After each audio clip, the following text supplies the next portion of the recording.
కొన్ని వారాలుగా భౌగోళిక చరిత్రలోంచి బైబిల్ ఓవరాల్ వ్యూ మనం ఆలోచిస్తున్నాం. చాలామంది ఆసక్తి కలిగి ఉన్నారని నేను వింటున్నాను, నమ్మాను, బ్యాక్గ్రౌండ్ కూడా నేను తీసుకున్నాను.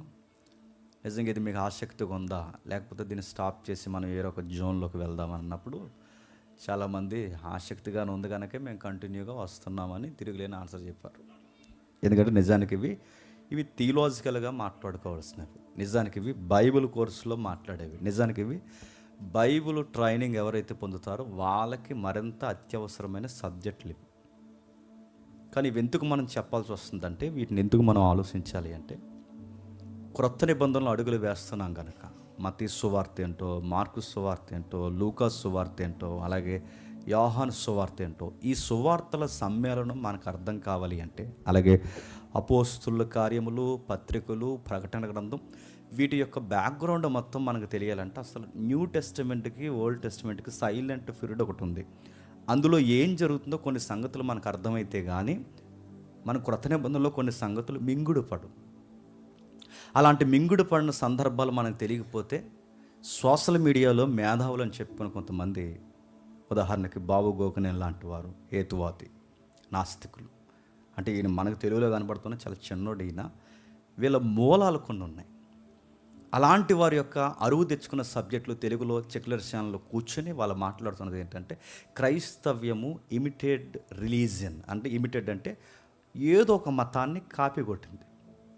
కాపీ కొట్టడమే కాదు, క్రైస్తవ్యం కూడా జిరాక్స్ లాంటిది. ఇలాంటి విషయాలు ఎప్పుడైతే క్రైస్తవ్యం తీసుకుందో, క్రైస్తవ్యం ట్రూత్ రిలీజియన్ కాదు అని కామెంట్ చేసినప్పుడు మన వాళ్ళు చాలామంది కంగారు పడ్డారు. ఆ టైంలో ప్రవీణ్ పగడానన్న ఇలాంటి వారు ఆయన్ని పిలిచారు డిస్కషన్కి. రక్షణ టీవీలో రమ్మన్నారు, కూర్చోమన్నారు. నాస్తిక వాదం తరపున మీరు డిఫెన్స్ ఇవ్వండి, క్రిస్టియానిటీ తరపున మేము డిఫెన్స్ ఇస్తాం రండి అంటే, మరి ఆయన ఎందుకు రాలో తెలియలేదు. బిగ్ బాస్కి వెళ్ళడానికి ఆయన ఖాళీ ఉంది, కానీ రక్షణ టీవీకి రావడానికి ఆయనకి ఖాళీ లేదు. తెలుసు కదా బాబు గోకనాని గారు. సరే, ఆయన మనకు పాయింట్ కాదు, ఆయన మన ఫిగర్ కాదు, ఆయన్ని ఈరోజు ఆయన గురించి మాట్లాడుకునేంత సమయం మనకు అవసరం లేదు. మనం మాట్లాడుకునే ఒక ముఖ్యమైన సబ్జెక్ట్ ఉంది. గతించిన వారం మనం ఆలోచించింది ఏంటంటే, గతించిన వారం మనం మతాలనేవి ఒకదానికొకటి దేశాలుగా వ్యాపించాయి. అవి దేశాలుగా వ్యాపించినప్పుడు హెలెనిజం కానీ, లేదా రోమన్ హిజం కానీ, గ్రీకు తత్వం కానీ, లేదా జుడాయిజం కానీ, ఈ మతాల యొక్క కూర్పు రోజు రోజుకి ఎలా పాకింది అంటే, ప్రభుత్వాల యొక్క ఒత్తిడి.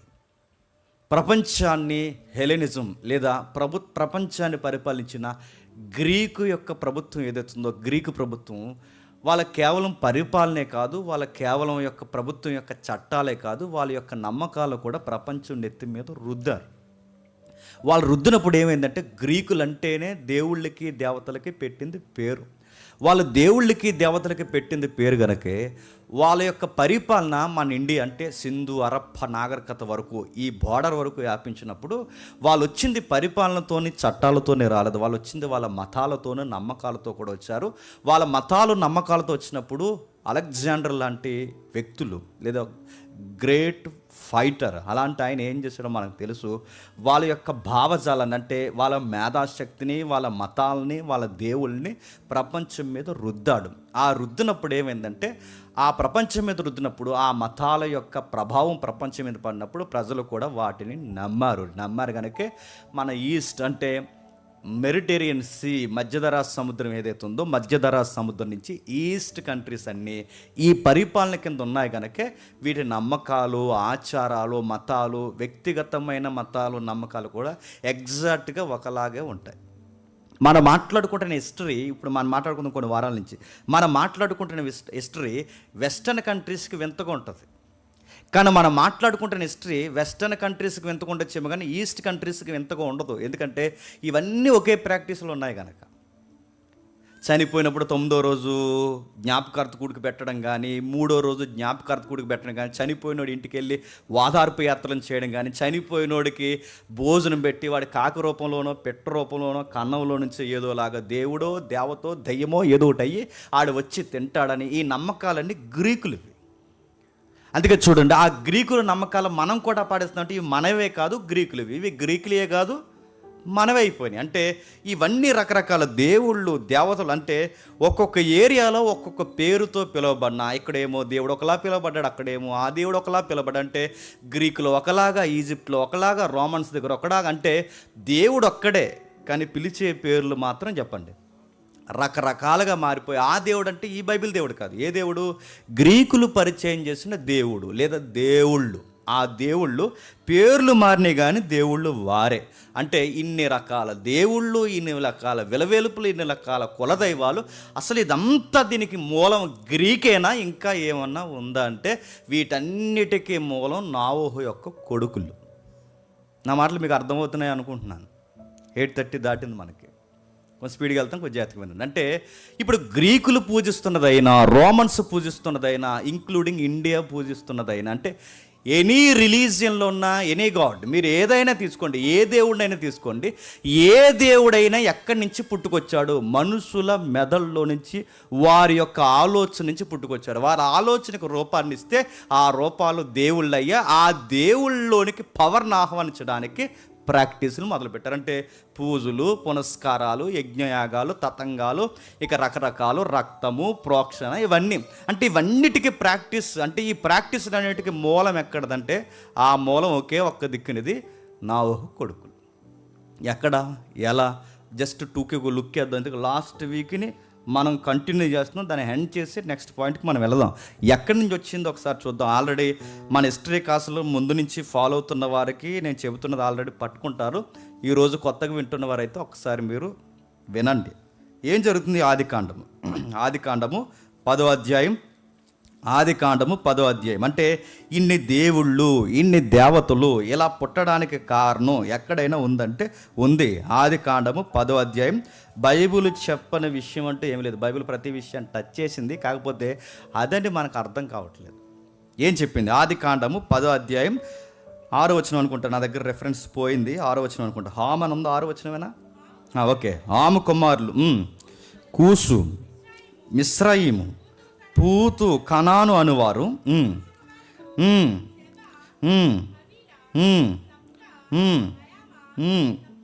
వాళ్ళ పేర్లు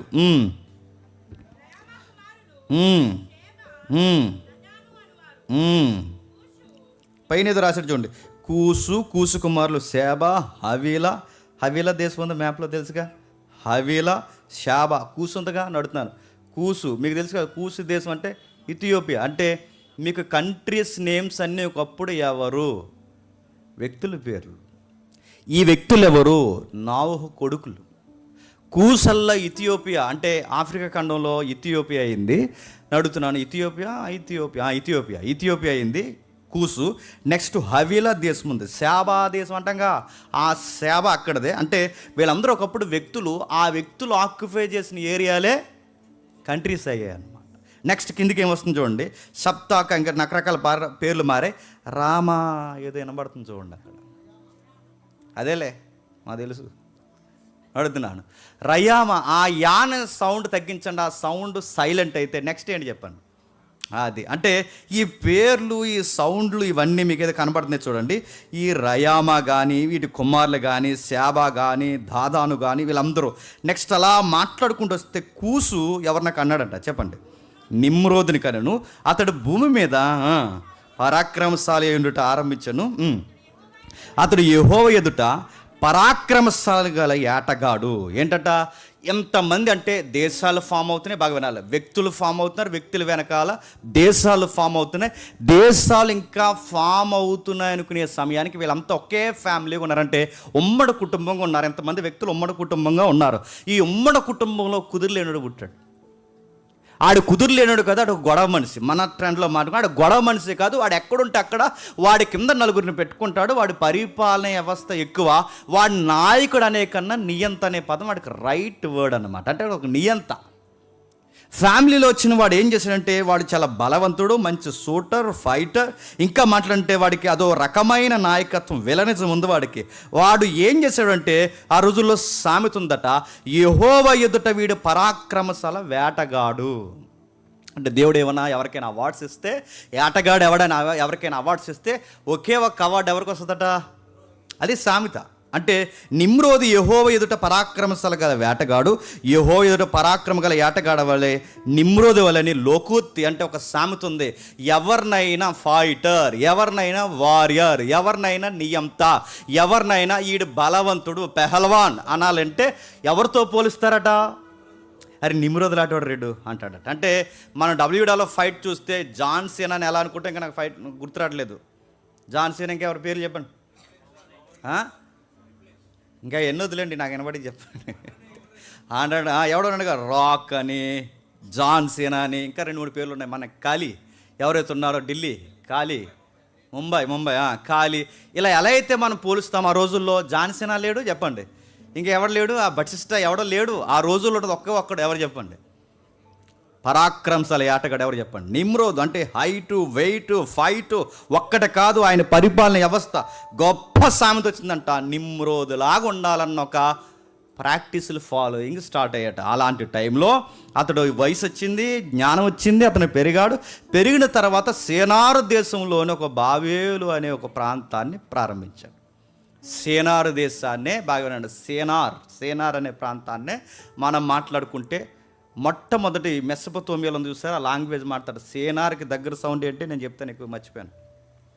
సేనార్లో ఉన్న సేనార్నే దగ్గరగా ఏమంటారంటే సేనారు ప్రాంతాన్ని మొట్టమొదటి మెసొపొతేమియా నాగరికతలో మాట్లాడే భాషని నేను మర్చిపోయాను. సడన్గా గుర్తురాలని ప్రార్థన చేయండి మనసులో, మధ్యలో చెప్తా.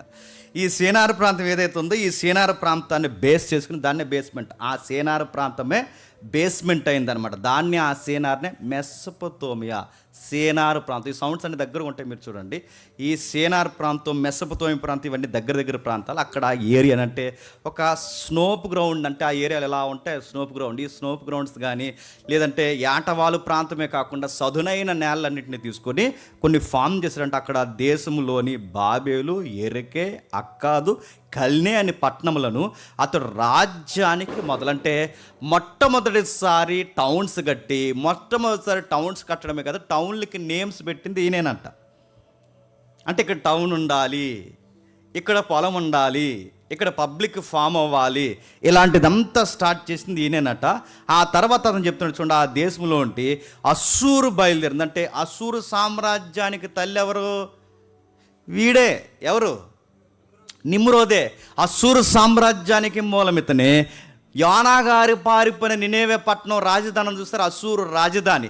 ఆ రాజధానికి మూలాలు కూడా ఈనేసినవి. అంటే నినేవే కానీ, అస్సూరు కానీ, సేనారు కానీ, బాబేలు కానీ, ఒక్క మాటలో చెప్పాలంటే మొట్టమొదటి టెక్నాలజీని క్షమించండి, మొట్టమొదటి నాగరికతకి కల్చర్కి పెట్టింది పేరు ఎవడైనా ఉన్నాడంటే చెప్పండి, ఆడే. అంటే అందరూ ప్రారంభించినా కానీ ఐకాన్గా కనబడుతున్నది ఎవరు? ఆయనే. మళ్ళీ ఎవడో కూడా తగునమ్మా అని తయారైపోయి నిమ్రోద్ స్టార్ట్ చేశాడు ఆ కల్చర్ అంటాడు. అందుకే అంటున్నాను ఐకాన్ ఫిగర్ అక్కడ ఎవరు? నిమ్రోద్. తర్వాత ఏం జరిగింది చూడండి, అస్సూర్ ఉందట, నినేవే ఉందట, కలాహు ఉందట, రెస్సేను ఉందట, ఇవి మహాపట్నాలట. ఇక్కడ ఏం జరుగుతుందో రాస్తున్నాడు చూడండి, బాబేలు అక్కడే స్టార్ట్ అయిందంట. ఏంటంటే బాబేలు పట్టణం అక్కడే స్టార్ట్ అయింది. ఇప్పుడు చెప్పండి, ఈ బాబేలు పట్టణాలు కానీ అస్సూరు కానీ వీటన్నిటిని ప్రారంభించింది ఎవడంటే ఈ నిమ్రోదే. ఈ నిమ్రోద్ ఏమయ్యాడంటే ఒకరోజు చచ్చిపోయాడు. ఏమయ్యాడు? చనిపోయాడు. ఈ చనిపోయాడు బాగా. ఆ రోజుల్లో ప్రపంచానికి ఉన్న ఒకే ఒక్క దేవుడు ఎవరు చెప్పండి? ఇక్కడ రాశాడు, ఆ రోజుల్లో ప్రపంచానికి ఉన్న ఒకే ఒక్క దేవుడు, నిమ్రోద్ కాలం వరకు ప్రపంచానికి తెలిసిన ఒకే ఒక్క దేవుడు యెహోవా. వేరొక సౌండ్ లేదు, వేరొక పేరు లేదు. అందుకే నిమ్రోదును కూడా సామెత చెబుతున్నప్పుడు ఎవరి ఎదుట పరాక్రమశాలి అనే పదం వాడారు? యెహోవా ఎదుట. ఎందుకు? దేవుళ్ళ ఎదుట లేదు, యెహోవా ఎదుట. అంటే ఆ రోజుల్లో ఒకే ఒక్క దేవుడు పరిచయం. ఆ దేవుడు ఎవరంటే ఇదిగో యెహోవా దేవుడు. ఈ యెహోవా దేవుడు పరిచయం అయితే మరి దేవుళ్ళు ఎలా వచ్చారంటే ఈ ఫ్యామిలీయే స్టార్ట్ చేసింది. మీకు చెప్పాను లాస్ట్ వీక్, సుమేరియన్ అదే సేనారు సుమేరియన్. అంటే మొట్టమొదటి వీళ్ళ ఫస్ట్ లాంగ్వేజ్ ఏంటంటే సుమేరియన్ లాంగ్వేజ్ అంటారు దాన్ని. అందుకే మనకి జిగ్రాట్స్ కానీ సుమేరియన్ లాంగ్వేజ్ యొక్క మూలాలకు కానీ మనం వెళితే ఆ సౌండ్ సేనార్ సుమేరియన్ లాంగ్వేజ్ అంటారు దాన్ని.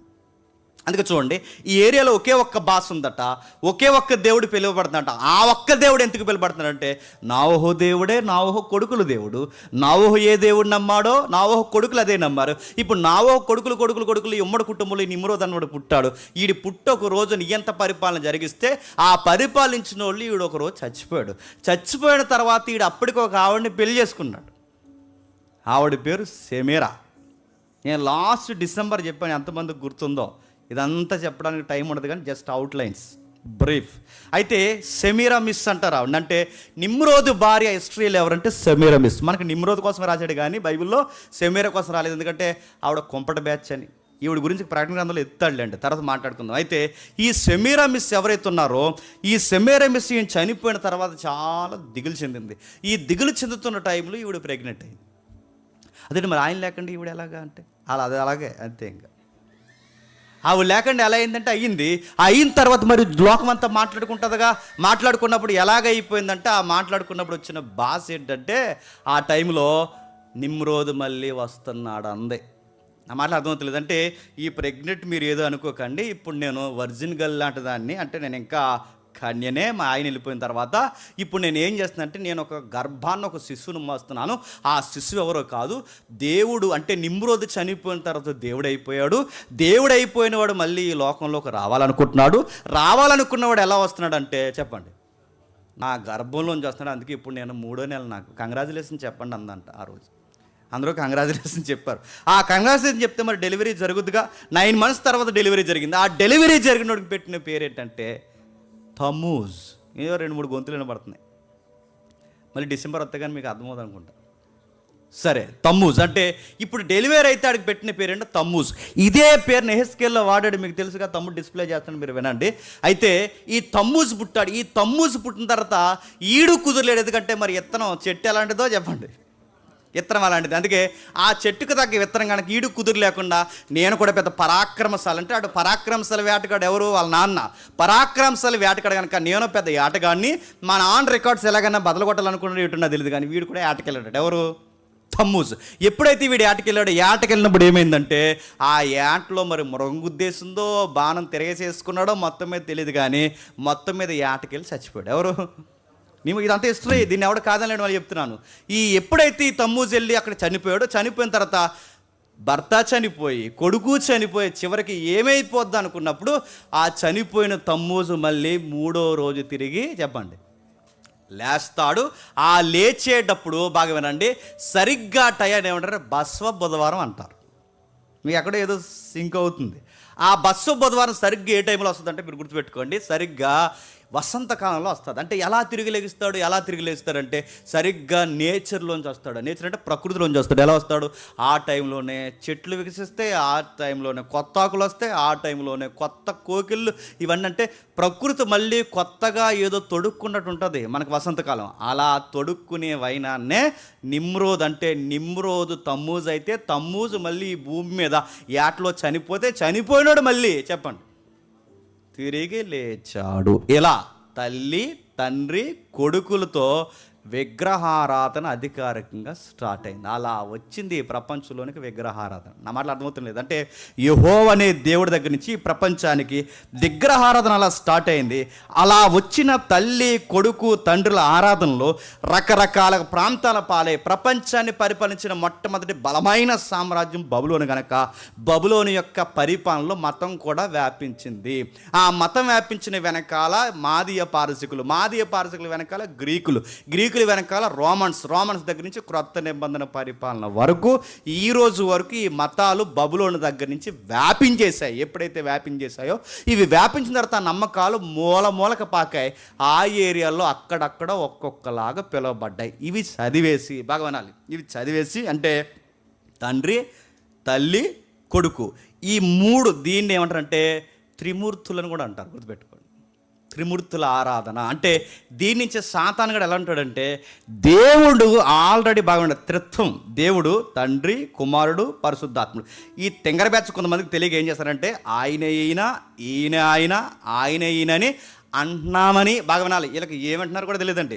ఆయన ఈయన, ఈయన ఆయన, ఆయన ఈయన అంటున్నామని డిఫెన్స్ చేయడానికి కొంతమంది తగురమ్మా అని తయారైపోయి మళ్ళీ వీళ్ళ మోకాలకి గ్రీక్ ఒకటి, ఆ గ్రీకు తినంగా చదవరు. మళ్ళీ అడుగుతున్నాం వీళ్ళు ఆయన అంటున్నారు. మోడలిజానికి మళ్ళీ చెప్తున్నాడు, మోడలిజానికి ట్రినిటీకి ఎక్స్ప్లెనేషన్ తేడా తెలియకుండా అదేదో పెద్ద కౌంటర్ ఇస్తున్నాం అన్నట్టు కొన్ని రెఫరెన్స్ చేస్తున్నారు. మోడలిజం అంటే చెప్పిన ఆయన ఈయన, ఈయన ఆయనని, కానీ ట్రినిటీ అంటే చెప్పిన ఆయన ఆయనే, ఈయన ఈయనే, ఈయన ఈయనే, ఈ ముగ్గురు దైవత్వమే చెప్పండి బైబిల్. అదేంటది? అది అంతే.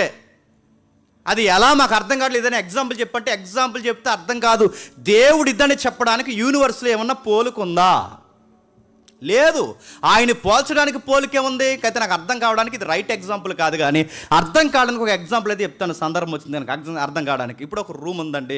ఒక రూమ్ ఉన్నప్పుడు మీరు వినండి, ఒక రూమ్ ఉన్నప్పుడు రూమ్ అనే దానికి ఎత్తు పొడవు ఎడల్పు ఉందా లేదా? ఉంది. రూమ్ అనే దానికి ఎత్తు ఉంది, పొడవు ఉంది, అంటే దానికి వాల్స్ ఉన్నాయి, దానికి సీలింగ్ ఉంది. ఇది రూము. అందులో ఒక స్పేస్ అనేది ఒకటి ఉందా లేదా చెప్పండి? ఉంది. ఒక రూమ్ అనే ఒక నేమ్ ఉందా లేదా చెప్పండి? అంటే ఒకటే రూము, రూమ్ ఒక్కటే. బాగా వినండి, ఒక్కటే రూము, దానికి గోళ్ళు ఉన్నాయి, ఒక్కటే రూము, దానికి స్పేస్ ఉంది, ఒక్కటే రూము, దానికి రూమ్ అనే ఒక స్పేస్ ఉంది. చూస్తారా, ఖాళీ ఉంది. మీకు ఇది అర్థమైతే మళ్ళీ చెప్తున్నాను. అంటే రూమ్ ఒక్కటే అంటే ఒకటే కాదు, రూమ్ ఉంది, రూములో స్పేస్ ఉంది, స్పేస్లో ఇంకా మనం మాట్లాడుకునే ఎక్స్ప్లెనేషన్ చాలా ఉంది. ఇది మీకు అర్థమైతే దేవుడు కూడా ఒక పట్టాన్ని అర్థమయ్యే సబ్జెక్ట్ కాదు. దేవుడు అంటే గుర్తుపెట్టుకోండి, దేవుడు ఉన్నాడు. తండ్రి తండ్రిగా ఉన్నాడు, కుమారుడు కుమారుడుగా ఉన్నాడు, పరిశుద్ధాత్మను పరిశుద్ధాత్మ. ఈ ముగ్గురు ఆదరించి ఉన్నారన్న సంగతి నీకు నాకు తెలియదేమో కానీ ఆడికి తెలుసు. ఎవడికి చెప్పండి? సాతానుగాడికి. ఆడికి తెలుసు కనుక వాడు ఏం చేశాడంటే దేవుణ్ణి తనను తాను బయలుపరుచుకునే లోపే ఈ తత్వం అనే సబ్జెక్ట్ని ప్రపంచానికి నిమ్రోద్గడ ఫ్యామిలీ ద్వారా ఎక్కించేశాడు. ఆ మాటలు అర్థమవుతుంది లేదో? వీడు ఆల్రెడీ జల్లేశాడు. ఎలా జల్లేశాడు? నిమ్రోదు ద్వారా, సమీరమిస్, తమూస్, వీళ్ళ ద్వారా ఎప్పుడైతే ఈ త్రిత్వం అంటే ఈ త్రిత్వవాదుల సబ్జెక్ట్ ఎక్కడది అనడానికి వీడు ఏం చేశాడంటే జల్లేశాడు. ఈ జల్లేశాడు ఏం చేశాడు? ప్రపంచానికి ఎక్కడికి పోయినా ఈ 3 వర్షిప్పులు మీకు కనబడతాయి. మీరు చూడండి, ఇక్కడ చూడండి, మనకి బ్రహ్మ, విష్ణు, మహేశ్వర, ఈశ్వర అని అడుగుతున్నా. ఇది ఎక్కడిదే సబ్జెక్టు? గ్రీకులది. నడుతున్న గ్రీకుల్లో పాటిస్తున్న అది ఎక్కడికి పోయింది? ఈజిప్ట్లో ఉన్న ఒక పాయింట్ తీసుకుని ఒక రోజు టీవీ 9లో అక్కడ కూర్చున్నాడు ఈయన బాబు గోకనన్ గారు. ఆ టీవీ 9లో కూర్చుని ఇదిగో ఇది ఎవరైతుందో ఐసిస్ అంటే తల్లి కొడుకుల ఆరాధనే, ఈ ఆరాధన అని పాయింట్ వాడు ఎందుకు చేశాడంటే ఆయన ఇదే చదివాడు. మీకు ఇంకా బాగా అర్థం కావాలంటే అర్థమయ్యేలాగా ఎవరిస్తాం ఒకసారి డిస్ప్లే చేద్దాము. ఈ మదర్ అండ్ చైల్డ్ వర్షిప్ అంటే సన్ వర్షిప్ ఏదైతే ఉంచుండో ఒక్కొక్క దేశంలో ఒక్కొక్కలా ఉంటుంది. నాకు కనబట్టలేదు కానీ మీరు చూడండి, ఒక్కొక్క దిక్కున ఒక్కొక్కలాగా. అంటే హారస్, ఈజిప్ట్లోనేమో కొడుకుని హారస్ అని పిలుస్తారు, ఇండియాలో వారస్ని ఏమని పిలుస్తారు? ఇది కాదని అనుమానండి. ఇండియాలో వారస్ని ఏమని పిలుస్తారు చెప్పిన? ఈశ్వరా అంటారు. ఇండియాలోనేమో అక్కడున్న వారస్ ఇక్కడ ఈశ్వర్ అయ్యాడు. ఈ ఈశ్వర్ని వారస్ని పట్టుకొచ్చి ఈయన అక్కడ కూర్చుని ఏమన్నాడంటే ఆ హారస్ ఈశ్వరే యేసు అన్నాడు. మాటలు అర్థమవుతుంది. అంటే ఇవన్నీ ఒకదానికొకటి కాపీ అయ్యాయి అన్నారు. అది ఇవన్నిటికీ మూలం ఏంటంటే ఐసిస్ మదర్ అయింది. తర్వాత ఎవరైతే ఉన్నారో ఇండియాలోకి వచ్చేసరికి ఈశ్వరికి తల్లి ఆవిడ కదా దేవకి. దేవకి ఒరిజినల్ నేమ్ అందరికీ అలవాటైంది. దేవకి తెలియదు కానీ వేరే పేరు తెలుసు అందరికీ. చూడండి, నాకు కనబడలేదు, మీరు చూసుకోండి. మనకి ఈజిప్ట్లో ఇది ఇక్కడ ఎవరైతే ఉన్నారో ఈజిప్ట్లో సెమీరమిస్ ఎలా కనబడుతుంది చూడండి. అక్కడ స్టార్టింగ్లో ఎవరైతే కనబడుతున్నారో వాళ్ళకి చూడండి. ఆ దేవకి ఎవరు, ఆ దేవకి ఒళ్ళో ఉన్నది ఎవరు, ఆ ఈజిప్ట్లో ఉన్న ఐసిస్ ఎవరు, అక్కడ ఉన్నది ఎవరైతే వారస్ ఎవరైతే కనబడుతుందో మీరు చూడండి. కిందికి వస్తే దాన్ని అలా కలిపి నెట్లో కంపేర్ చేసినవి, గూగుల్లో కంపేర్ చేసినవి, ఇప్పుడున్న టెక్నాలజీలు అంటే ఈ మదర్ అండ్ సన్ వర్షిప్ ఏదవుతుందో అలా ట్రాన్స్ఫార్మ్ అయ్యి అలా అయ్యి మేరీ జీసస్ అయిపోయారంట. వీళ్ళు చూసారా? మేరీ జీసస్ అయిపోయారంటే చివరికంటే ఇవన్నీ తల్లిని కొడుకుల్ని ఆరాధించి వర్షిప్ ఎక్కడదంటే అప్పటికే బాగానండి, ఎక్కడదంటే సెమీరామిస్ తెచ్చింది. ఎవరు సెమీరామిస్? ఎవరు చెప్పండి? నిమ్రోదు భార్య ఏం చేసింది? ఇదిగో మా కొడుకుని నన్ను ఆరాధించాలి, నా కొడుకే ఒకప్పుడు భర్తే, ఇప్పుడు నా కొడుకు, ఇప్పుడు నేను నా కొడుకు మీకు దేవుళ్ళు అన్నది. అక్కడి నుంచి వర్షిప్ స్టార్ట్ అయింది, ప్రపంచ దేశాలకి వ్యాపించిందంటే విగ్రహారాధన లేదా తండ్రి కొడుకుల ఆరాధన అక్కడదే. అక్కడి నుంచి ఆరాధన అలా ప్రారంభమై క్రైస్తవ్యానికి దీనికి దగ్గర పోలికలు ఉన్నాయి. జీసస్ వచ్చింది 2000 సంవత్సరాల క్రితమే, ఈ మతాల పూర్వం నుంచి ఉన్నాయి కనుక, జీసస్ వచ్చింది 2000 సంవత్సరాల క్రితమే కనుక, క్రీస్తు వచ్చింది 2000 సంవత్సరాల క్రితమే కనుక, అప్పటి నుంచి పూర్వం నుంచి మతాలు ఉన్నాయి కనుక యేసుప్రభు ఎవరిని కాపీ కొట్టేయడంట? సెమెరమిస్ని కాపీ కొట్టేయడంట. ఇంకా చెప్పండి, సెమెరమిస్ అదే ఈజిప్ట్లో ఎవరైతే ఉన్నారో హోరస్ని, ఐసిస్ని కాపీ కొట్టి దాన్ని ఇజ్రాయెల్ దేశంలో ఇంప్లిమెంట్ చేశాడంట. వీళ్ళకి చెప్పాడు చెవిలో. నడుతున్నాడు ఎలా కాపీ చేస్తుంటే వీళ్ళకి కొన్ని పోలికలు పెడతారు, సుమారు 4-5 పాయింట్లు. అదేంటంటే దేవుడు చనిపోయి బతుకుతాడు అని హోరస్ నమ్మే వాళ్ళు ఈ సిద్ధాంతాన్ని నమ్ముతారు. ఇప్పుడు మనం కూడా నమ్ముతున్నాం లేదా? అందుకే కాపీ అన్నారు. రెండోది, దేవుడు పుడతాడు, చనిపోయాడు, మళ్ళీ బతుకుతారంటే ఈజిప్ట్లో మీరు చూసారు లేదు, ఇలా పొడవ కూర్చుని ఉంటాడు. ఈజిప్ట్లో వారస్ గాడ్ని మీరు చూడండి. ఆ దేవుడు పుట్టాడు, వాళ్ళ నమ్మకం ప్రకారం పుట్టాడు, బ్రతికాడు, ఈజిప్ట్ని పరిపాలించాడు, మరణించాడు, చచ్చిపోయాడు, మళ్ళీ తిరిగి లేస్తాడు. ఇంకా లేవలేదు కనుక ఆ దేవుడు అంటే ఆ బొమ్మ దగ్గర బంగారం వజ్రాలు అలా దాచెట్టారు, ఎప్పటికప్పుడు మా దేవుడు లెగుస్తాడని. నా మాటలు అర్థమవుతున్నాయి అంటే ఇదే ఫీలింగ్ని లేదా ఇదే ఫెయిత్ని క్రిస్టియానిటీ కాపీ కొట్టింది అంటారు వీళ్ళు. రెండోది ఏం చెప్తారంటే, ఈ మిత్రాస్ ఎవరైతే ఉన్నారో ఈ మిత్రాస్నే బాగా మిత్రాసిజం అంటారు దీన్ని. అంటే మిత్రాస్నే మదరే ఐసిసే ఈ తల్లి, ఆ తల్లే మూలం సెమీరా మిస్సు. మీకు అర్థమైపోయినా చెప్పండి, అర్థమైనట్టే. నెక్స్ట్ ఎవరైతే ఉన్నారో హోరస్ అంటే కొడుకులు ఎలా వారస్గా పిలువబడ్డాడు, ఈశ్వరుగా పిలువబడ్డాడు. ఇక్కడ మనల్ని అంటున్నారు యేసు, చాలా పేర్లోనే అని చెప్పట్లేదు అని దాన్ని డౌన్లోడ్ చేస్తారు. ఎందుకంటే మీకు ఆ మతాలకి దగ్గర పోలికలు ఉన్నాయన్నారు. దీన్ని మిత్రాసిజం అంటారు. ఆ మిత్రాసిజంలో మిత్రాస్ ఎవడైతే ఉన్నాడో వాడే తమ్మూజు. ఆ తమ్మూజు ఎవడైతే ఉన్నాడో వాడి పుట్టినరోజు దరిద్రం కొలిది డిసెంబర్ 25 చేస్తారు. అందుకే క్రిస్మస్ నీడే.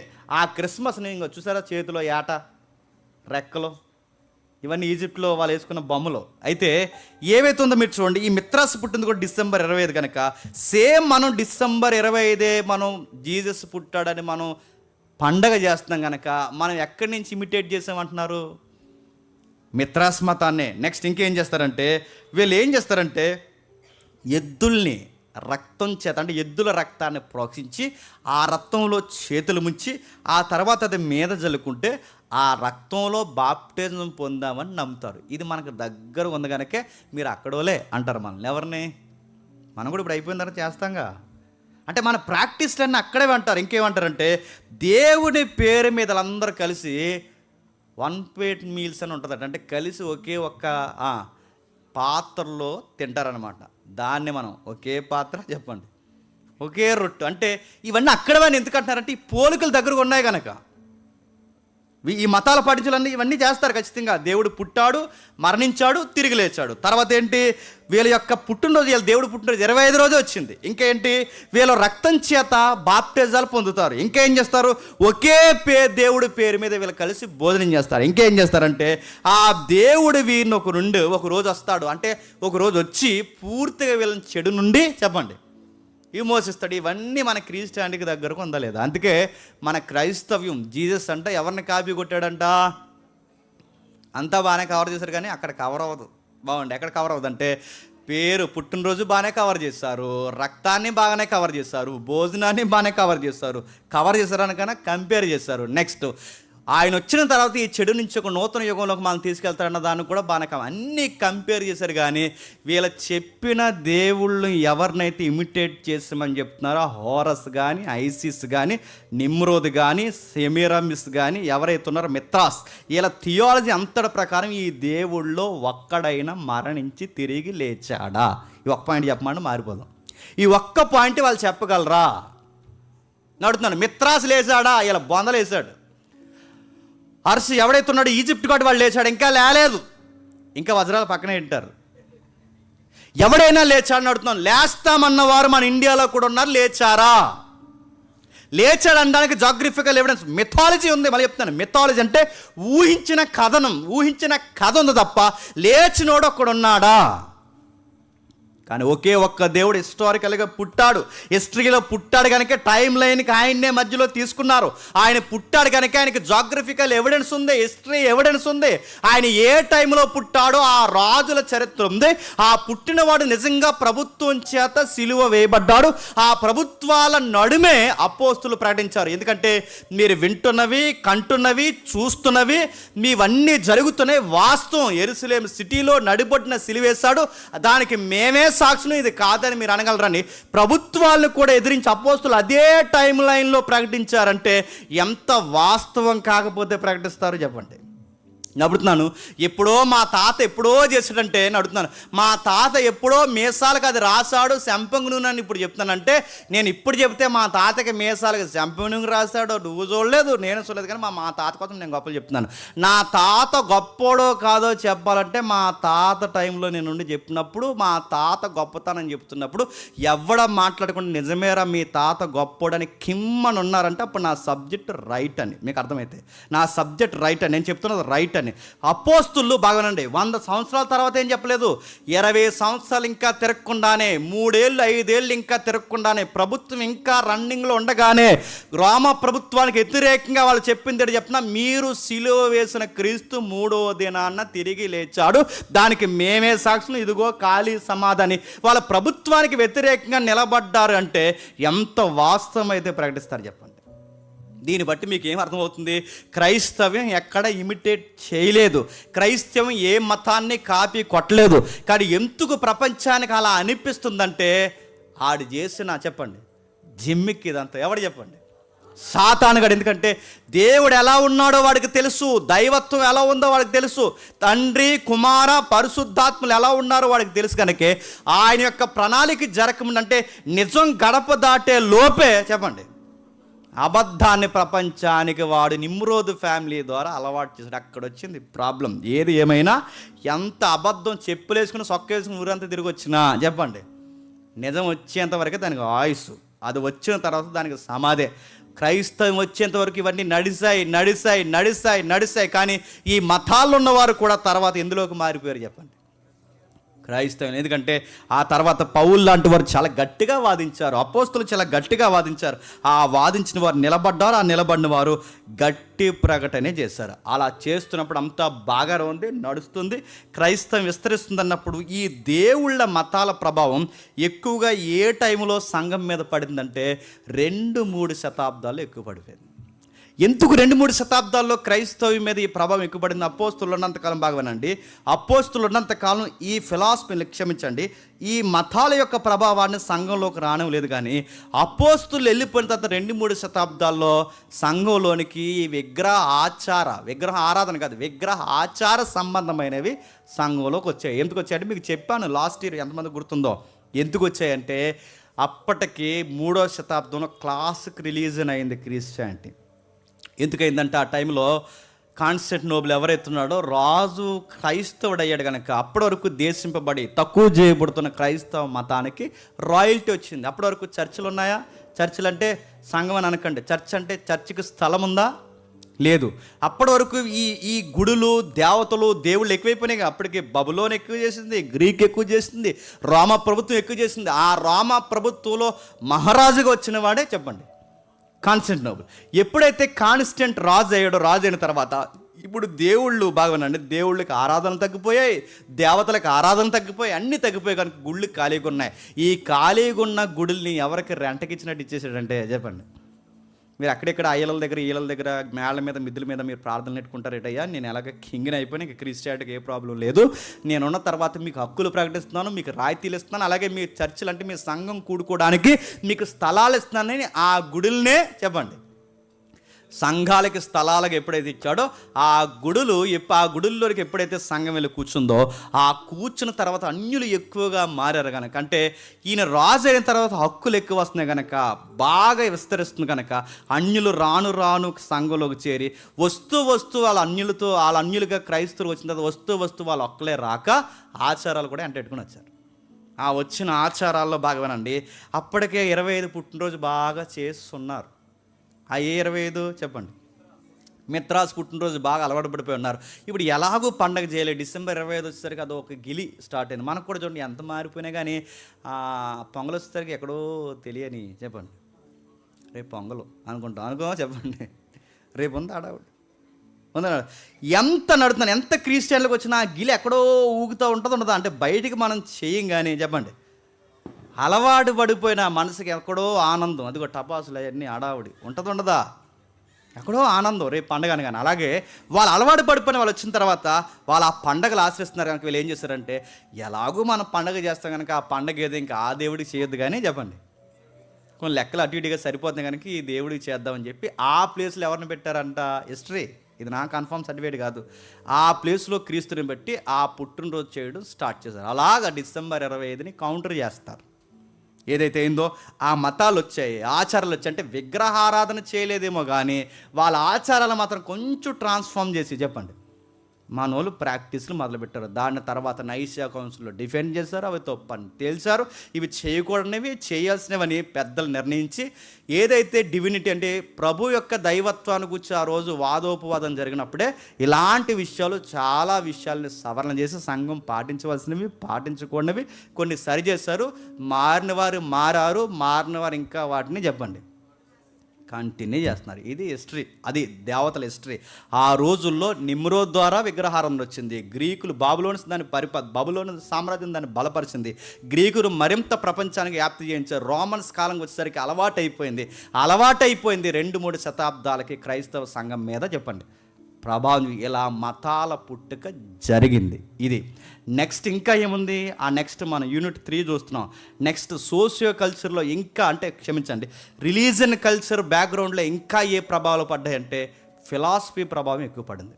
టైం అవుతుంది, నేను త్వరగా చెప్తాను, కొంచెం వినండి. ఫిలాసఫీ ఏంటి? ఫిలాసఫీని అడుగుతున్నాను. అసలు ఫిలాసఫీ అంటే ఏంటి? ఫిలాసఫీ అంటే తత్వశాస్త్రం అన్నాం కదా మన తెలుగులో. ఈ తత్వశాస్త్రం అనేది ఎందుకు పుట్టింది? అసలు బాగా వినాలి. ఫిలాసఫీ అనేది ఎందుకు పుట్టిందంటే మూఢనమ్మకాలని వ్యతిరేకించడానికి పుట్టిన శాస్త్రమే చెప్పండి తత్వశాస్త్రం. ఫిలాసఫీ అంటే మూఢనమ్మకాలు రోజుల్లో ఏమున్నాయి? Black magic, demands practice. అంటే బ్లాక్ మ్యాజిక్ అంటే చేతబడి, చిల్లంగి, బాణమతి, అంటే పేర్లు వేరు కానీ రకరకాల పూజలు పునస్కారాలు. అంటే తర్వాత వీటికి ఒక శాస్త్రం, వీటికి ఒక పుస్తకాలు.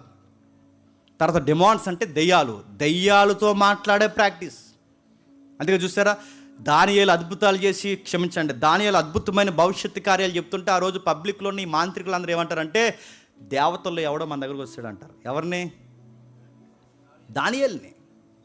దేవతల్లో ఎవరో మన దగ్గరకు వస్తాడు, దేవత అయితే కానీ ఇలాంటి విషయాలు చెప్పాలంటే దయ్యాలే భవిష్యత్తు చెప్తాయన్న అలవాటు ఎక్కడ చెప్పండి? బబులోను కాలం నుంచి ఉంది, నిమ్రోదు కాలం నుంచి ఉంది. అందుకే ఈ బాణమతులు, చేతబళ్ళు, దయ్యాలతో మాట్లాడడం, ఇలాంటి మూఢనమ్మకాలు ఇంకా ఏవైతే ఉన్నవి ఇలాంటి ప్రాక్టీస్ అంటే గ్రీకులో ఉన్నాయి చూస్తారా, చచ్చిన శవాన్ని ముట్టుకోకూడదు, లేదా విధవరాళ్ళు ఎదురు రాకూడదు, కొన్ని మొక్కలు చూడకూడదు, నల్లపిల్లి, ఇంకా నాకు గుర్తురావట్లేదు. ఇలాంటి ప్రాక్టీసులన్నింటినీ ఎదిరించడానికి ఫిలాసఫీ పుట్టింది. ఫిలాసఫీ అంటే ఏంటంటే మనం గొప్పలురా, ఏదన్నా మైండ్లో ఉంటుందిరా, మనం మైండ్ని సెట్ చేసుకుంటేనే మనం ఈ భూమి మీద ధైర్యంగా బ్రతకగలమని మేధావులు మేధాశక్తితో మాట్లాడడం స్టార్ట్ చేశారు. ఆ మేధాశక్తితో మాట్లాడిన దాన్నే నాస్టిజం అంటారు. దాన్ని మీకు అర్థమైనట్టే ఈ నాస్టిజం అంటారు. అయితే ఈ నాస్టిజం అంటే దీని మూలాలు జ్ఞానవాదం. ఈ జ్ఞానవాదానికి తత్వజ్ఞానం, దీనికి ప్రధానంగా ఈ తత్వశాస్త్రానికి పెట్టింది పేరు. అంటే ఎవరు ఈ తత్వశాస్త్రాన్ని లేదా ఈ ఫిలాసఫీని ప్రారంభించింది ఎవరంటే సోక్రటిస్, ప్లేటో, ఆ తర్వాత అరిస్టాటిల్ బెస్ట్ స్టూడెంట్ చెప్పాలి, అది ద గ్రేట్ అలెగ్జాండర్. అంటే వీళ్ళు ఈ ముగ్గురు ఎవరైతే సోక్రటిస్, ప్లేటో, అరిస్టాటిల్, ఈ ముగ్గురు అంటే మొట్టమొదటి సోక్రటిస్. ఈ సోక్రటిస్ చాలా పెద్ద పెద్ద విషయాలు మాట్లాడాడు. సోక్రటిస్ మాట్లాడిన అనేకమైన సామెతలు ఈ రోజుకి నెట్లో చాలా ఫన్గా పెట్టుకుంటారు. ఇందాక సుధాకర్ చూపించారు, మీకు కూడా చెప్తాను. సోక్రటిస్ ఒక సామెత చెప్పడం చాలా ఫేమస్, అది వీలైతే మీరు కూడా కొట్టి చూడండి. ఏమంటే సోక్రటిస్ ఏమంటాడంటే ఏదో ఒక విధంగా ప్రతి పురుషుడు పెళ్లి చేసుకోండి అంటాడు. మరి చెప్తాడు ఏదో ఒక విధంగా ప్రతి పురుషుడు పెళ్లి చేసుకోండి, ఆ పెళ్లి చేసుకున్న తర్వాత నువ్వు కట్టుకున్న భార్య గుణవతి అయితే నీ జీవితం చాలా ఆనందం, లేదా అది గయ్యాల గంప అయితే నువ్వు నాకులాగా ఫిలాసఫర్ అయిపోతావు అంటాడు. అది సామెత. మీకేమర్థమైంది చెప్పండి? నువ్వు కట్టుకున్న భార్య మంచిదైతే ఇక నీకు లైఫ్ అంతా హ్యాపీ. ఇక నువ్వు ఏ మతాన్ని నమ్మాల్సిన అవసరం లేదు చెప్పండి. నువ్వు ఏ గుళ్ళోకి దూరాల్సిన అవసరం లేదు. నీ లైఫ్ అంతా హ్యాపీగా జరిగిపోద్ది. కానీ నువ్వు కట్టుకున్నది మాత్రం గయ్యాలైతే చెప్పండి, నువ్వు గ్రేట్ ఫిలాసఫర్ అవుతావు. నాలాగా అన్నాడంటే ఈ బావుగారికి చెప్పండి తగిలిందనమాట ఎక్కడో. అందుకే ఏదో ఒక విధంగా అందరూ ఏం చేసుకోవాలి చెప్పండి. ఆ భీమవరం వీడియో ఉందో లేదో మీరు చేసుకోవాలి. మాలాగా బాధలు మీరు కూడా పడాలి, చేసుకోవాలి. మీరు చేసుకోవాలన్నాడు చూస్తే చేసుకోవాలి. ఈ భీమవరంలో చెప్పకముందు ఆ బాధపడింది ఎవరు చెప్పనా? ద గ్రేట్ ఫిలాసఫర్ ఎవరు చెప్పండి. అలా ఉంటుంది. సంసారం పిచ్చెక్కిపోయింది ఎవరు చెప్పినా? The great philosopher. అంటే ఆ ఫిలాసఫర్, ఇంత గ్రేట్ ఫిలాసఫర్ ఎలా అయ్యాడంటే చెప్పండి, అలా ఆవిడ గయ్యాలి కనుక. నెక్స్ట్ ఏం చేశాడు? వాళ్ళు మాట్లాడిన సామెతలు ఏవైతున్నాయో సోక్రటీస్, ప్లేటో, అరిస్టాటిల్, ఆ తర్వాత వీళ్ళ స్టూడెంట్ అలెగ్జాండర్ ద గ్రేట్, వీళ్ళందరూ ఎప్పుడైతే జ్ఞానవాదానికి పెద్ద పెట్టేసి మూఢనమ్మకాలను ఎదిరించమన్నారు, అంటే ఎక్కడెక్కడ లాజిక్లు మాట్లాడుతుంది, ఎక్కడెక్కడ పెద్ద పెద్ద ప్రసంగాలు మాట్లాడదు, రోడ్ షోలు, ఆ షోలు, మార్కెటింగ్ ఈదుల్లో నిలబడి పబ్లిక్ని మోటివేట్ చేస్తారు. ఎప్పుడు మీరు చూడండి, నాస్తికులు కానీ ఏతువాదులు కానీ పబ్లిక్ని మోటివేట్ చేస్తారు చూసారా? ఈ మోటివేషన్ విధానం ఎక్కడదంటే చెప్పండి, ఇక్కడంటే పబ్లిక్కి జ్ఞానాన్ని నేర్పిస్తారు. ఇదిగో ప్రతిదీ నమ్మకూడదు, ప్రతిదీ చేయకూడదు, ప్రతిదీ ఇలా ఉండకూడదు, మనం ప్రతిదాన్ని నమ్మనవసరం అవసరం లేదు, మనమే గ్రేట్ యూనివర్స్లు అని ఈ మనిషిని ఎప్పుడైతే వీళ్ళు పెట్టరేగిపోయేలా జ్ఞానం పేరు మీద మాట్లాడుతారో, ఆ మాట్లాడుతున్న టైంలో ఒక పెద్ద ప్రసంగం చేశాడు. ఆ ప్రసంగం ఎక్కడ చేశాడంటే ఎథెన్స్లో చేశాడు. ఎవరు? సోక్రటీస్. ఎథెన్స్లో ఎప్పుడైతే చేశాడో, ఆ ఎథెన్స్లో ఆయన ప్రసంగం చేసిన ఊరు పేరు ఏదికుంటుంది, ఆ ఏదికి దగ్గరే మన పౌలు గారు డిఫెండ్ చేశాడు. అందుకు కాస్త హిస్టరీ తెలియాలంటున్నాను. ఎక్కడికి చెప్పాడు ఒకసారి? అపోస్తుల కార్యం చూడండి ఒకసారి. అపోస్తుల కార్యములు 17వ అధ్యాయం. అపోస్తుల కార్యములు 17వ అధ్యాయం. సోక్రటీస్ గారు ఎక్కడ నిలబడి ఈ మూఢనమ్మకాలను ఎదిరించడానికి ప్రసంగం చేశాడంటే, ఈ మాయా మంత్రాలు, చేతబడి, చిల్లంగి, దయ్యాలతో మాట్లాడడం, ఇలాంటి మనుషులు నమ్మకూడదు, మనం ఇలాంటివి నమ్మాల్సిన అవసరం లేదని పబ్లిక్ని మోటివేషన్ చేయడానికి ఆ రోజు సుప్రీంకోర్టు లాంటి ఒక ఏదిక ఉండేదట. ఆ ఏదిక మీద నిలబడి మాట్లాడి ఎక్కడ ఏంటి దాని కథ ఏంటో ఇక్కడ మనం చూద్దాం ఒకసారి. అపోస్తుల కార్యములు 17వ అధ్యాయం 17వ వచనం చూడండి. అపోస్తుల కార్యములు 17వ అధ్యాయం 17వ వచనం.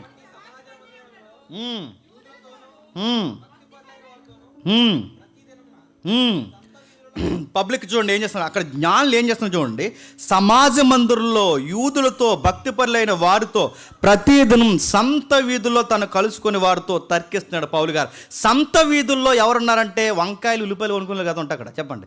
సంత వీధులు అనగా మన సంతలు కాదు, ఇక్కడ సంత వీధులు అంటే చెప్పిన క్రౌడ్ ఎక్కువగా ఫామ్ అయ్యే ఏరియాస్ అన్నమాట. అంటే అక్కడ ఎవరుంటారు? ఎపిక్యూరీలు ఉన్నారు, స్తోయికులు ఉన్నారు, కొందరు జ్ఞానులు ఉన్నారు.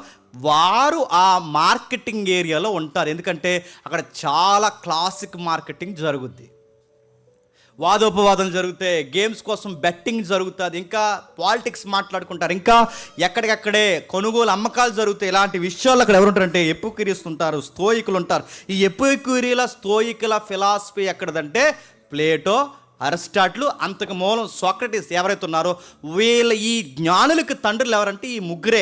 ఈ ఎవరైతే ఉన్నారో ఎపిక్యూరీలు, స్తోయికులు ఎవరైతే ఉన్నారో, ఎపిక్యూరీల, స్తోయికుల యొక్క సిద్ధాంతాలే అరువు తెచ్చుకున్న వాళ్ళు అక్కడక్కడ ఫిలాసఫీ మాట్లాడితే, ఆ ఫిలాసఫీ మాటలో అరువు ఈ రాంగోపాల్ వర్మ, బాబు గోగునేని మాట్లాడేది. మీకు అర్థమైంది? అరువులో అరువు ఇది మళ్ళీ. అంటే వీళ్ళందరికీ మూలం ఎవరు? గ్రీకు తత్వజ్ఞానులు. ఈ గ్రీకు తత్వజ్ఞానులు ఎవరున్నారో తర్వాత పిల్లలు ఎపిక్యూరీలు, స్తోయికులు. ఈ స్తోయికులు పిల్లలు మాట్లాడితే అక్కడక్కడ పుస్తకాలు రాస్తే ఆ పుస్తకాలు చదివిన వారు ఎక్కడెక్కడ ఉన్న ఈ జ్ఞానులు అయితే అవి అరువు తెచ్చుకుని మాట్లాడి ఇక్కడ ప్రతి దాన్ని ఎద్దేవా చేస్తూ అరువు మాట్లాడే బ్యాచ్. ఇది ఇంటర్వ్యూలు ఇస్తున్నారు చూసారా, ఈ బ్యాచ్. ఇవన్నీ మనకు తెలియక మన టీవీ మీద కూర్చుని ఒక రీల్ చూసి అవునా అలా జరిగిందా, అవునా కాదు అని చెప్పాలి నువ్వు. అలా నువ్వు చెప్పాలి అంటే చెప్పండి, ఆ 400 ఇయర్స్లో ఏం జరిగిందో చెప్పండి. నీకు అని అడుగుతున్నాను. మనకు తెలియని చరిత్ర, మన దేవుడు చెప్పని చరిత్ర, మనకి సంబంధం అంటే మన బైబిల్కి సంబంధం లేని చరిత్ర బయట ఎక్కడుందో ఒక్క మాట చెప్పండి. దీనికి సంబంధం అంటే బైబిల్ హిస్టరీకి సంబంధం లేకుండా హిస్టరీ ఉందానికి ఎక్కర్లేదు, ఏదో ఒక లింక్ ఉంటుంది.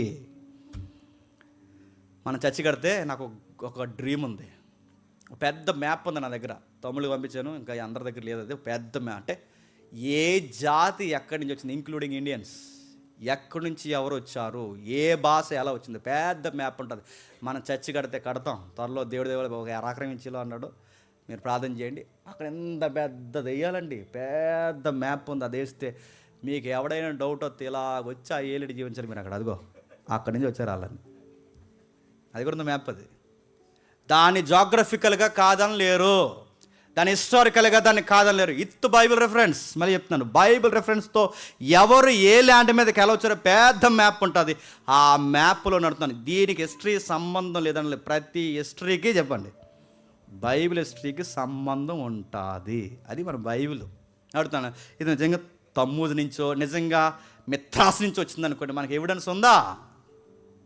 మనకి ఎవిడెన్సే లేదు. మరి చెప్తున్నాను. అందుకే దేవుడు మాట్లాడుతున్నప్పుడు ఆ రోజు ఎవరైతే ఉన్నారో అక్కడ మాట ఎపికూరీలు, స్తోయికులు, కొందరు జ్ఞానులు పౌలు గారితో చాలా గట్టిగా వాదించారట. ఆ వాదించినారు, వదరబోతు చెప్పినది ఏమిటని చెప్పుకున్నారు. పౌలు గారిని ఏమన్నారట అంటే నేను అడుగుతున్నాను, వదరబోతు చెప్పినది ఏమిటంటే ఈయన డిఫెన్స్ ఏ రేంజ్లో ఉందో చెప్పండి. చాలా గట్టిగా రాజీ పడకుండా, కళ్ళారు చేసినా, చెయ్యెత్తినా ఏమని నీ మాట ఈ మనిషి అన్నట. నేను చెప్పేది వాస్తవం అన్నట్టు బహుశా ఆ స్టైల్లో ఆయన వాక్యం చెబుతున్నాడు. ఆ వాక్యం చెప్తున్నప్పుడు అన్నారట, ఈ వదరబోతు చెప్పినది ఏమిటి, అతడు యేసుని గూర్చి పునరుద్ధానం గూర్చి ప్రకటించిన కనుక మరికొందరు వీడు అన్య దేవతలను ప్రశ్నించుచున్నాడని చెప్పుకున్నాను. అన్య దేవతలు అంటే అక్కడ చెప్తున్నారు చూడండి, దయ్యాల్ని ప్రకటిస్తా అన్నారు. మళ్ళీ అడుగుతున్నాను, వీరు అంతటా వారు ఎంట పెట్టుకుని అరియేపగన సభ వద్దకు తీసుకుపోయి నువ్వు చేయుచున్న ఈ నూతన బాధ ఎట్టిదో చెప్పండి. ఇప్పుడు నేను అడుగుతున్నాను చెప్పండి, ఎవరైతే క్రిస్టియానిటీ ఇమిటేట్ చేసింది, కాపీ కొట్టింది అన్న వాళ్ళు ఎవరైనా ఉంటే ఫస్ట్ సెంచరీలో ఏమన్నారు చెప్పండి? ఇమిటేట్ చేసింది చెప్తున్నావు కదా పౌలు అన్నారా? ఏమన్నారు చెప్పండి? కొత్త విషయాలు ఏంటయ్యా అన్నారంటే ఇది కొత్తది అన్నాడంటే అప్పటి వరకు విననిది, జరగనిది, ఇప్పటి వరకు ఎవరు చెప్పండి, ఎవరు చెప్తున్నారు చెప్పండి? పౌలు గారు చెప్తున్నారు. అంటే పౌలు గారు చెప్తున్నది ఆల్రెడీ పాత చింతకాయ పచ్చడి అయితే పౌలు గారు చెప్పింది ఎగ్జాక్ట్ అది ఇమిటేట్ చేసింది చెప్తే ఆ రోజు వింటున్న వాళ్ళు సంతలో తిరిగే చిన్నోళ్ళు ఏం కాదు చెప్పండి, జ్ఞానులు. ఎపిక్యూరియస్, స్తోయికులు వాళ్ళ చరిత్ర చదవండి. ఎపిక్యూరియస్, స్తోయికులు అంటే గ్రీకుల్లో మేధావులు వారు. ఆ రోజుల్లో వాళ్ళ సైంటిస్టులు లాంటి వారు. అలాంటి వారు అన్నారట, నీ కొత్త బోధ ఏదో మేము వినాలనుకుంటున్నా అక్కడ చెప్పబోయంటే ఒక ఏరియాకి తీసుకెళ్ళట. ఆ ఏరియా పేరేంటో తెలుసా? అరియోపగు. ఆ అరియోపగ్ అనే సభనే బాగా వినండి, అరియోపగ్ అనే సభనే గ్రీకుల మహావేదిక అంటారు. అరియోపగ్ అనే సభ గ్రీకుల మహావేదికే.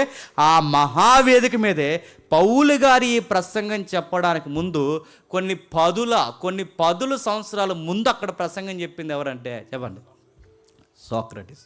సోక్రటీస్ని అదే అరియోపగు సభలో చంపేస్తారు. ఎందుకు చంపేస్తారంటే మనం దయ్యాలు నమ్మకూడదు, చేతబడులు నమ్మకూడదు, మూఢనమ్మకాలు నమ్మకూడదు, శవాల మీద మూఢనమ్మకాలు, చచ్చినోడు తిరిగి వస్తాడు, దయ్యాలు, దేవతలు ఇలాంటివి నమ్మకూడదు. మనిషి అన్నవాడు గొప్పవాడు, ఆత్మ గొప్పది, మనిషి గొప్పవాడు, స్వేచ్ఛగా బతకడం నేర్చుకోండి, మూఢనమ్మకాలకు భయపడి చచ్చిపోకుండా ఇలాంటి విస్తరించి లాజికల్ ప్రసంగం సోక్రటీస్ చెప్తే మా నమ్మకాలు నువ్వు ఎద్దేవి చేస్తావా? నీ ప్రసంగం తప్పని వెనక్కి తీసుకుంటే సరే, వెనక్కి తీసుకోకుండా నీ ప్రసంగం రైట్ అంటే ఈ ద్రాక్షరసంలో విషం ఉంది, విషం తాగి చచ్చిపో. లేదు ఇది రైటే, నేను చెప్పింది రైట్ అనుకుంటే ఈ ద్రాక్షరసం తాగి చచ్చిపో. లేదు నువ్వు చచ్చిపోకూడదు అనుకుంటున్నావా, నా ప్రసంగం అబద్ధం అని చెప్పు. అంటే ఇప్పుడు వీళ్ళ మూఢనమ్మకాలు నిజమని చెప్పడానికి బాగా వీళ్ళ మూఢనమ్మకాలు నిజమని చెప్పడానికి ఇప్పుడు ఆయన ఏదికి మీద నిలబడి నేను చెప్పిన ప్రసంగం తప్పన్నా అని ఒప్పుకోవాలి, లేదా చెప్పండి. ఒకవేళ రైట్ అయితే తాగి చెప్పండి చచ్చిపోవాలి. ఆయన ఏం చేయాలి చెప్పినా, ఏ గ్రీకులో పుట్టానో, ఏ గ్రీకు పౌరుడిగా పుట్టానో, ఎక్కడైతే పుట్టానో నా ప్రజలే నా ప్రసంగాన్ని గౌరవించలేనప్పుడు, నా లాజికల్ ప్రసంగాన్ని ఒప్పుకోలేనప్పుడు, మీకు మూఢనమ్మకాలు ఎక్కువ, నా జ్ఞానమే మీకు తక్కువ అనుకుంటే మీలాంటి మూర్ఖులు ప్రజల ముందు బతికే కన్నా చెప్పండి ఈ విషం తాగి చచ్చిపోతానని.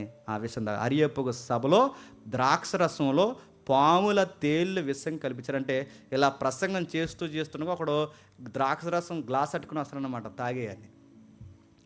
నేను తాగనన్నంటే నా ప్రసంగం తప్పు అని ఒప్పుకోవాలి, తాగానంటే నా ప్రసంగం రైటు, నా ప్రసంగం కోసం చెప్పండి చచ్చిపోతున్నాను అన్నాను. ఇప్పుడు చెప్పండి, సొంత దేశస్థుడు సోక్రటీస్ వాలజ్ఞాని లాంటి ప్రసంగం చెబితే ద్రాక్షరసంలో విషం కలిపి చంపేస్తే ఇప్పుడు అదే వేదిక మీద నిలబడి ప్రసంగం చెప్పింది ఎవరు చెప్పండి?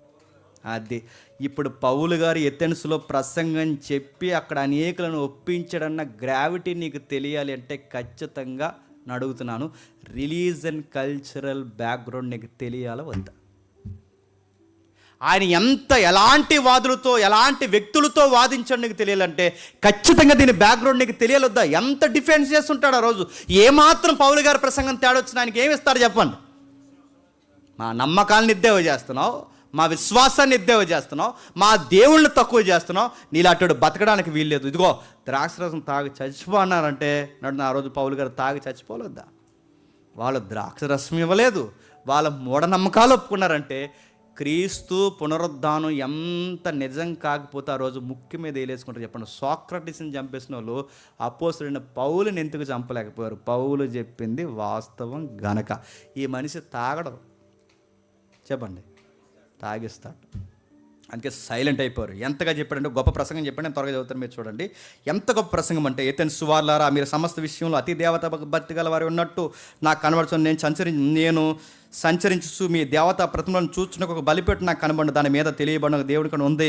కాబట్టి మీరు తెలియక దేని ఎంతో ఆసక్తి కలిగి ఉన్నారో దాన్నే మీకు ప్రశ్నించున్నాను. జగత్తు అందులో సమస్తం నిర్మించిన దేవుడు తానే ఆకాశానికి భూమికి ప్రభు ఉన్నందున హస్తకృతమైన ఆలయాల్లో దేవుడు నివసింపడు. మనం సృష్టించుకున్న దేవుళ్ళు అవడో, మన సృష్టించిన వాడు దేవుడు అవుతాడు. కిందికి చెప్తున్నాడు, కిందికి ఆయన అందరికీ జీవము ఊపిరి సమస్తము జయదేవుడు కనుక తనకు ఏదైనా కొదువు ఉన్నట్లు మనుషులు తీరుతో చేయబడేవాడు కాదు. మరియు యావత్ భూమి మీద కాపురం ఉండగా ఆయన ఒక్క నుండి ప్రతి జాతి మనుషులను సృష్టించి వారు ఒకవేళ దేవుని తడువులారికి అందుకుందరేమని తను ఎదుకు వారి నిమిత్తం నిర్ణయ కాలంలో వారి నివాస స్థలాలకి పొలిమేర్లు ఏర్పరిచి ఆయన మనలో ఎవరికి దూరంగా ఉండువాడు కాడు.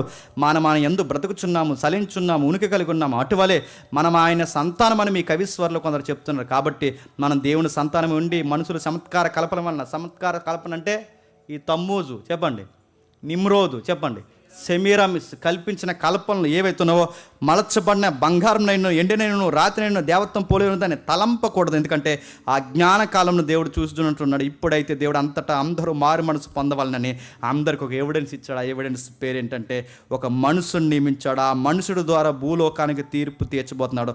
ఆ మనుషుని మృతుల్లో నుంచి లేపాడు. దీన్ని నమ్ముటకు అందరికీ ఆధారము చెప్పండి. మీ మతాలకు ఆధారం లేదేమో కానీ నేను చెబుతున్న దానికి చెప్పండి ఆధారం ఉంది. ఆ ఆధారం పేరే ప్రభు అయిన యేసుక్రీస్తు. ఇందాక సంతలో మీరు ఎదిరించారే, ఆ మార్కెట్లో యేసు పునరుద్ధానం అనే ఏదో కొత్త బోధ అన్నారే, ఆ యేసుని దేవుడు నిలబెట్టాడు, ఆ యేసుని మళ్ళీ తిరిగి లేపాడు. దానికి మేమందరం సాక్షులం, ప్రభుత్వం సాక్ష్యం. ఇది అందరు నమ్మడానికి ఆధారం. అంటే ఆధారము అన్నాడంటే వాళ్ళు నమ్ముతున్న నమ్మకాలకు ఆధారాలు లేవు. పౌలు ప్రకటిస్తున్న దానికి చెప్పండి ఆధారం ఉంది. కిందకి చెప్తున్నాడు చూడండి, మృతుల్లోంచి పునరుద్ధానం గురించి వారు వినినప్పుడు కొందరు అపహాస్యం చేసిరి, మరికొందరు దీని గురించి చెప్పినది ఇంకొకసారి, అంటే ఈ సబ్జెక్ట్ కొంచెం కాంప్లికేట్గా ఉంది, మళ్ళీ చెప్పమని అడిగారట. అలాగుండగా పౌలు వారి మధ్య నుండి వెళ్ళిపోయాడు. అయితే కొందరు మనుషులను అతను హత్తుకొని విశ్వసించి ఆరులో అరియోపగ గీతివాడైన దియోస్నిసియు, తమరి, ఇంకా ఎవరైతే కొందరు స్త్రీలు ఉన్నారో వీళ్ళందరూ కలిసి పౌలు గారినట చెప్పండి వెంబడించారు. అంటే సభలో మెయిన్ వ్యక్తులు ఎవరైతే ఉన్నారో వాళ్ళందరూ పౌలు గారిని వెంబడించారు. ఇప్పుడు చెప్పండి, ఆ రోజుల్లో ఫిలాసఫీతో చాలా ఫైట్ చేశాడు ఎవరు చెప్పండి? పౌలు గారు. మతాలకి చెక్ పెట్టాడు. నెక్స్ట్ ఫిలాసఫీ కూడా చాలా ప్రభావం. అంటే తర్వాత బాగానే ఉంది, ఈ మతాలు వాటి దేవతలు ఈ తమ్మూజు మతాలు బాగానే ఆపాడు. కానీ తర్వాత జ్ఞానులు ఎవరైతే ఉన్నారో వీళ్ళు పౌలు గారికి అపోస్తులకి సవాలు ఇసిరేంత ప్రసంగాలు చేశారు. ఏం ప్రసంగాలు చేశారంటే మీరు బాగానండి, పౌలు గారికి అపోస్తులకి తలపోటు అయిపోయింది ఫిలాసఫీ. మూఢనమ్మకాలు నమ్మొద్దని బాగానే చెప్తున్నారు, అన్నీ బాగానే చెప్తున్నారు. కాకపోతే ఫిలాసఫీలో వచ్చిన ప్రాబ్లం ఏంటంటే ఆత్మ మంచిది చెప్పండి, శరీరము చెడ్డది. ఫిలాసఫీలో ఉన్న ప్రాబ్లం ఏంటంటే కనబడిన సోల్ ఏదైతే ఉందో దానికి సిన్ ఉండదు, అంటే దానికి పాపం ఉండదు. శరీరానికి భూమి మీద ఉన్న ప్రతి పదార్థానికి పాపం ఉంటుంది. అంటే ఆత్మకు మాత్రమే పాపం ఉండదు కనుక దేవుడు ఏమై ఉన్నాడు? ఆత్మే ఉన్నాడు. దేవుడు ఆత్మ ఉన్నాడు కనుక ఆత్మ దేవుడి దగ్గరికి మన ఆత్మలు వెళ్తున్నప్పుడు ఆత్మకి ఈ ఆత్మకి అలా సరిపోద్ది, పాపం లేదు. ఈ ఆత్మ పాపం లేదుగా వెళ్ళిపోద్ది. ఈ శరీరానికి పదార్థానికి మాత్రమే పాపం ఉంది కనుక మనం శరీరంతో ఎన్ని తప్పులు చేసినా ఈ తప్పులు దేనికి అంటుకోవంట. అది ఫిలాసఫీ. అది అంటే ఆత్మకి ఏ పనిష్మెంట్ ఉండదు. దేవుడు పనిష్మెంట్ ఏదైనా ఇస్తే దేనికి ఇస్తాడు చెప్పండి? శరీరానికి ఇస్తాడు. ఆత్మకి ఏ పనిష్మెంట్ ఉండదని ఫిలాసఫీ చెప్తారు. ఫిలాసఫీలో ఉన్న ప్రాబ్లం అదే. ఎప్పుడైతే ఆత్మకి పాపం పట్టదు, భూమిలో ఉన్న ప్రతి పదార్థానికంటే ఈ పాపంతో మిలిపోయిన అంటే మనిషి ఎందుకు తప్పు చేస్తాడంటే ఆ పాపం చేసే ఫోర్స్ అట ప్రకృతిలో ఉందంట వాళ్ళు చెప్తారు. ఆ ఏరియాకి వెళ్తే అలా ప్రేరేపింపబడిపోతాం, గ్రావిటీ అలా పనిచేస్తుంది, ఇవన్నీ చెప్తారనమాట. అందుకే ఈ సోక్రటిస్ కానీ, ప్లేటో కానీ, అరిస్టాటిల్ కానీ ఆత్మ మంచిదే చెప్పండి, శరీరం చెడ్డది, పదార్థం చెడ్డది. అందుకే మరి దేవుడు బాగా వినాలి. ఇప్పుడు దేవుడు మనుషుల్ని అక్కడికి తీసుకెళ్ళాలి కనుక దేవుడు కేవలం మనుషుల్ని ఆత్మని తీసుకెళ్ళడానికి దేవుడు మనిషికి ఏం పెట్టాడట? మరణం పెట్టాడట. ఇలా ఫిలాసఫీ ఇది. బైబిల్ ఏం చెప్తుంది? తప్పు చేసిన మరణం వచ్చిందని చెప్తుంది. వాళ్ళు ఏం చెప్తారు? దేవుడు మనిషిని అక్కడ తీసుకోవాలనుకున్నాక ఆత్మను మాత్రమే, దేవుడు ఆత్మ ఉండడానికి ఆత్మను మాత్రమే తీసుకోవడానికి, మనుషులందరినీ తన రక్షణలోకి తెచ్చుకోవడానికి దేవుడు ఏం చేశాడంటే ఒక ఆత్మను భూమి మీదకి పంపాలనుకున్నాడంట. అందుకే ఆత్మలన్నీ వెళ్తాయంట, శరీరాలు ఎక్కడ ఉండిపోతాయట, ఇంకెప్పటికీ లెగవంట. ఎందుకంటే ఇవి సిన్నులో సిన్ని కనుక, ప్రకృతి పాపం శరీరం పాపం కనుక ఇక్కడే కలిసిపోతాయని వాళ్ళు నమ్ముతారు. వీటిని అపోస్తులు చాలా గట్టిగా ఎదిరించారు. ఆ వచనాలు బైబిల్లో రాశారు. ఇవి ఎందుకు రాశారా అనేది మనకు అర్థం కాకపోతే, ఓహో ఇది ఇంతకు రాశాడా పౌలు గారు అని మనకు అర్థం అవుతుంది. నీకు అది అర్థం అవ్వకపోతే ఆ రెఫరెన్స్ తెలిసి ఈదులో ఉన్న పక్కన ఉన్న పాస్టర్ గారికి తగిలేస్తావు నువ్వు. ఇది మీకోసమే చెప్పాడని, అది ఆయన కోసం కాదు, గుర్తుపెట్టుకోండి. ఇదేదో ఫిలాసఫీ జరుగుతుంది. దేనికోసం జరుగుతుంది? ఏం జరుగుతుందంటే వాళ్ళు బోధించారు. ఇప్పుడు దేవుడు ఆత్మ ఉన్నాడు. టైం లేదు కనుక నేను టూకీగా చెప్పి నేను ముగిస్తాను. దేవుడు ఆత్మ ఉన్నాడు. దేవుడు ఎప్పుడు ఆత్మ ఉంటాడు కనుక దేవుడు డైరెక్ట్గా భూమి మీదకి రాకూడదు. వస్తే మనుషులు ఏమవుతారు? చచ్చిపోతారు. అప్పుడు దేవుడు ఒక నిర్ణయం తీసుకున్నాడు. ఫిలాసఫీ. అప్పుడు దేవుడు ఒక నిర్ణయం తీసుకుంటాడు. ఏ నిర్ణయం తీసుకున్నాడు అంటే దేవుడు ఒక చిన్న దేవుడిని తయారు చేయాలనుకుంటాడు. దేనికి చిన్న దేవుడు అంటే భూమి మీదకి పంపడానికంట. మీకు అర్థం తిరిగి కథ మళ్ళీ ఎక్కడికి వస్తుంది? ఎక్కడికి? ఏరియాస్. ఒక చిన్న దేవుడిని తీసుకొచ్చాడు. చిన్న దేవుడు అంటే దేవుడు పెద్ద దేవుడు భూమి మీదకి రాలేడు కనుక ఒక చిన్న దేవుళ్ళని దేవదూతల్ని తయారు చేయాలి. అంటే దేవుళ్ళు దేవదూతలు వీటన్నిటిని తయారు చేసి మీరు వెళ్ళండి, ఈ విశ్వంలో ఉన్న ఈ భూలోకాన్ని కాపాడండి అని. దేవుళ్ళలో ఒక దేవుళ్ళు, చాలామంది దేవుళ్ళు వచ్చారట. ఆ దేవుళ్ళలో ఒక దేవుడు చెప్పండి ఆ దేవుళ్ళలో చెప్పండి అమ్మ, ఎవరు కాదు మీరు చెప్పండి. ఆ దేవుళ్ళో ఒక దేవుడు చెప్పండి మీకు దండం పెడతాను చెప్పండి. ఆ దేవుళ్ళో ఒక దేవుడు యేసు కాదు క్రీస్తు. ఆ మాటలు అర్థమవుతుంది. యేసు కాదు క్రీస్తు. అంటే మరి యేసు ఎవరు? నజరేతులో పుట్టినాడు. మరి క్రీస్తు ఎవరు? దేవుడి దగ్గర నుంచి వచ్చిన ఒక చిన్న ఆత్మ, అంటే దేవుడు ఆత్మ. ఆ ఆత్మ అంటే ఎవరి మీదకి దిగిపోయిందంట చెప్పాలి. ఇప్పుడే అర్థమవుతుంది చెప్పాలి. నజరేతులో ఉన్న యేసు మీద దిగిపోయిందంట. ఆయన బాప్టిజం తీసుకున్నప్పుడట, వీళ్ళ ఫిలాసఫీ అపోస్తులు ఎదుర్కొన్నారు ఈ బోధన. ఇంకా మనకి చిన్న గొడవలు, అలాగే చాలా పెద్ద గొడవలు ఉన్నాయి. ఆ ఆత్మ ఎప్పుడైతే ఆ చిన్న దేవుడు ఆత్మ అలా దిగిందంటే, ఎప్పుడు దిగిందంటే యేసుప్రభువు వారు 30 సంవత్సరాలు బాప్టిజం తీసుకున్నాడుగా, ఆ బాప్టిజం తీసుకున్న వెంటనే ఆత్మ అలా దిగిపోయిందట. క్రీస్తు ఆత్మ అలా దిగిపోతే ఆ 33 సంవత్సరాన్ని బాధ చేస్తున్నాడు. మళ్ళీ ఆయన సిలువేశారు. చూసారా? సిలువ ఎందుకు వేశారు? పాపాలు ఉన్నాయి కనుక. ఇప్పుడు పాపం ఎప్పుడైతుందో మరి దేవుడు ఆత్మ అక్కడ ఉండదు కనుక సిలువేసిన వెంటనే మళ్ళీ క్రీస్తు ఆత్మ ఏమైందంట? పోయిందంట. మళ్ళీ ఎప్పుడు యేసు ఆత్మ మళ్ళీ ఇప్పుడు యేసులోనికి దేహంలోనికి మళ్ళీ క్రీస్తు ఆత్మ ఎప్పుడు వస్తుందట? మళ్ళీ ఎప్పుడో వస్తుందట, లేకపోతే రాదంట. ఇది ఫిలాసఫీ. వీటిని ఎదిరించడానికి పౌలు గారు పత్రికలు రాశారు. వీటిని ఎదిరించడానికే యోహాను గారు పత్రికలు రాశారు. ఆ పత్రికలో మచ్చుకు ఒక ఉదాహరణ చూద్దాం. కొలస్సీ పత్రిక కానీ, యోహాను సువార్త కానీ, యోహాను 3 పత్రికలు కానీ వీరి కోసమే రాశాడు. ఎక్కడ ఒకసారి చూద్దాం. ఒకసారి కొలస్సీలకు రాసిన పత్రిక త్వరగా ముగిద్దాం. కొలస్సీలకు రాసిన పత్రిక 2వ అధ్యాయం. కొలస్సీలకు రాసిన పత్రిక 2వ అధ్యాయం. ఇప్పుడు నేను చెప్పిన స్టోరీ అంతా మైండ్లో పెట్టుకుని చదవండి. కొలస్సీలకు రాసిన పత్రిక 2వ అధ్యాయం 8వ వచనం నుండి.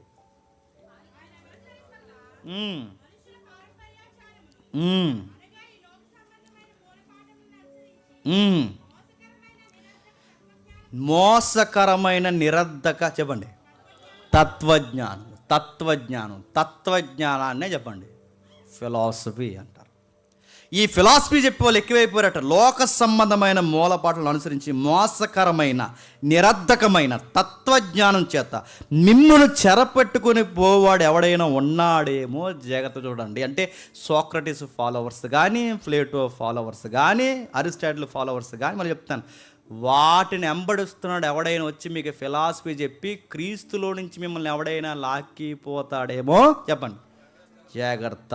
లైవ్లో వింటున్న చాలామంది చదువుకునే వాళ్ళు అంటున్నారు కనుక మీరు ప్లేటో బుక్స్ కానీ, సోక్రటిస్ బుక్స్ కానీ, ఇంకా అరిస్టాటిల్ బుక్స్ కానీ ఇలాంటి ఫిలాసఫీ బుక్స్ చదువుతున్నప్పుడు ఈ రెఫరెన్స్ బట్టి చెప్తున్నాను, జాగ్రత్త. నువ్వు తినంగా బైబిల్ బేస్మెంట్ లేకుండా ఈ బుక్స్ చదివితే త్వరగా సంతలోకి పోతావు. ఏ సంతలోకి చెప్పండి? అది లోకంలో కలిసిపోతావు. ఎందుకంటే ఫిలాసఫీ చాలా గట్టిగా మనిషిని ప్రభావితం చేస్తుంది. ఆ రోజు చేస్తున్నారట. వాళ్ళు ఏం చేస్తున్నారు ఏలి అనగా దైవత్వం యొక్క సర్వ పరిపూర్ణత శరీరముగా క్రీస్తునందు ఎందుకు ఈ మాట అన్నారు వాళ్ళు? ఎందుకు ఈ మాట అని చెప్పండి. దైవత్వం యొక్క సర్వ పరిపూర్ణత క్రీస్తునందు నివసించు సంపూర్ణంగా శరీరముగా క్రీస్తునందు. శరీరముగా అంటే సంపూర్ణంగా శరీరమందు నివసించింది. నేను ఎందుకన్నారంటే వీళ్ళు ఏమంటున్నారు, ఒక ఆత్మ అక్కడ పుట్టింది, భూమి మీదకి వచ్చింది, యేసులోకి దూరింది, మళ్ళీ వెళ్ళిపోయింది అంటున్నారు.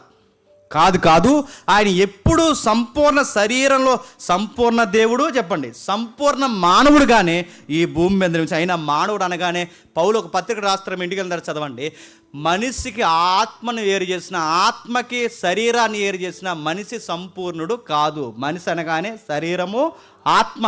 అందుకే పౌలు గారు ఏమంటారంటే ఆత్మకి శరీరం లేకపోతే వస్త్రాలు లేని ఒక వ్యక్తి నగ్నంగా నిలబెడితే ఎంత అసహ్యంగా ఉంటుందో, ఆత్మకి శరీరం లేకపోయినా నిత్యత్వంలో కూడా మనిషి ఎలా ఉంటాడట చెప్పండి, నగ్నంగా ఉంటాడు. అంతే పౌలు గారి అపోస్తుల బోధలు ఏంటంటే ఆత్మ ఉండాలి చెప్పండి, శరీరం ఉండాలి. తత్వజ్ఞాన ఫిలాసఫీలు ఏంటంటే ఆత్మ ఉంటే చాలు చెప్పండి, శరీరం లేదు. ఈ ఫిలాసఫీని వాళ్ళకి గట్టిగా ఎదిరించారు. మరియు ఆయన యందు మీరును సంపూర్ణులై ఉన్నారు. ఆయన సమస్త ప్రధానులకు చెప్పండి, అధికారులకు శిరసైనడు. ఈ మాట ఎందుకు వాడుతున్నారు? దేవుళ్ళో దేవుడు కాదు ఈయన, అధికారులు అధికారి కాదు ఈయన. బాగా చెప్పాలి, మీరు అనుకున్న దూతల్లో ఒక దూత కాదు ఈయన చెప్పండి. మీరు అంటున్న ప్రతి దానికి ఈయన అధికారి. ఈయన లేకుండా ఏది లేదు, ఈయన లేకుండా ఏది కలగలేదు, ఈయన లేకుండా ఏది రాదు. ఆ రోజు ఫిలాసఫీతో ఎంత పెద్ద ఫైట్ చేస్తే ఈయన పత్రిక రాస్తాడండి. సోక్రటీస్ ప్రభావం ఎంత గట్టిగా పడి ఉంటుంది, ప్లేటో ప్రభావం ఎంత గట్టిగా పడి ఉంటుంది, అరిస్టాటిల్ ప్రభావాలు ఎంత గట్టిగా సంఘమే పడ్డాయి. అందుకే సంఘానికి ఆ రోజు తత్వజ్ఞానం ఎక్కువైపు ఆ రోజులు ఏమని చెప్పినా బతుకున్నది కాలం తిందాం, తాగుదాం, ఎగురుదాం, చచ్చిపోయి ఎవడు చూస్తారు. అయినా మన ఆత్మకి ఏమి ఇవేని చెప్పండి పట్టో, మన బతుకుండగానే తిందాం, తాగుదాం, ఎగురుదాం. ఈ కొరింది పట్టణానికి కానీ కొలసి పట్టణానికి కానీ ఈ ఫిలాసఫీలు ఎక్కడి నుంచి వచ్చినాయి అంటే ఇవన్నీ పక్కపక్క ప్రాంతాలు కనుక ఆ ప్రభావం వీళ్ళ మీద పడింది. వాటిని ఎదిరించి సత్యాన్ని చెప్పి మళ్ళీ ప్రజలను ఎథిక్స్లో నిలబెట్టిన బోధ ఎవరిదంటే అపోస్తులది. కిందకి అంటున్నాడు చూడండి, మీరును క్రీస్తు యందు అని చెబుతూ ఇంకే వీరి గురించి చెప్తూ చూడండి. యోహాను సువార్త మొదటి అధ్యాయం మొదటి వచనం ముగించుకుందాం. యోహాను సువార్త మొదటి అధ్యాయం మొదటి వచనం.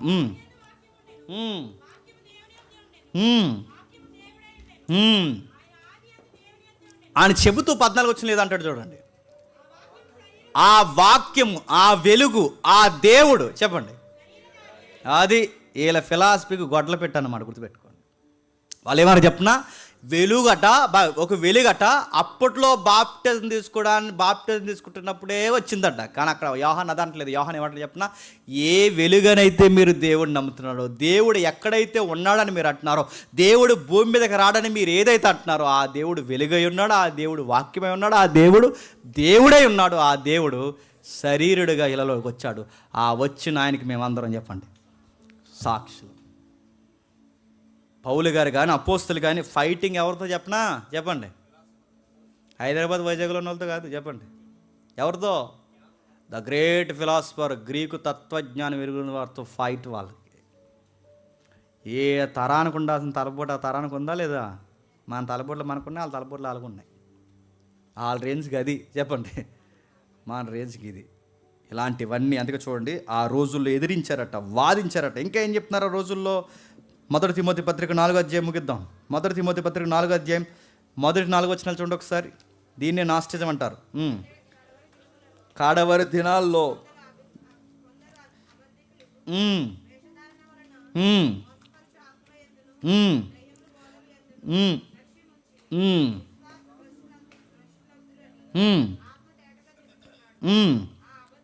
ఆ అబద్ధికులు వాత వేయబడిన మనస్సాక్షి గలవారై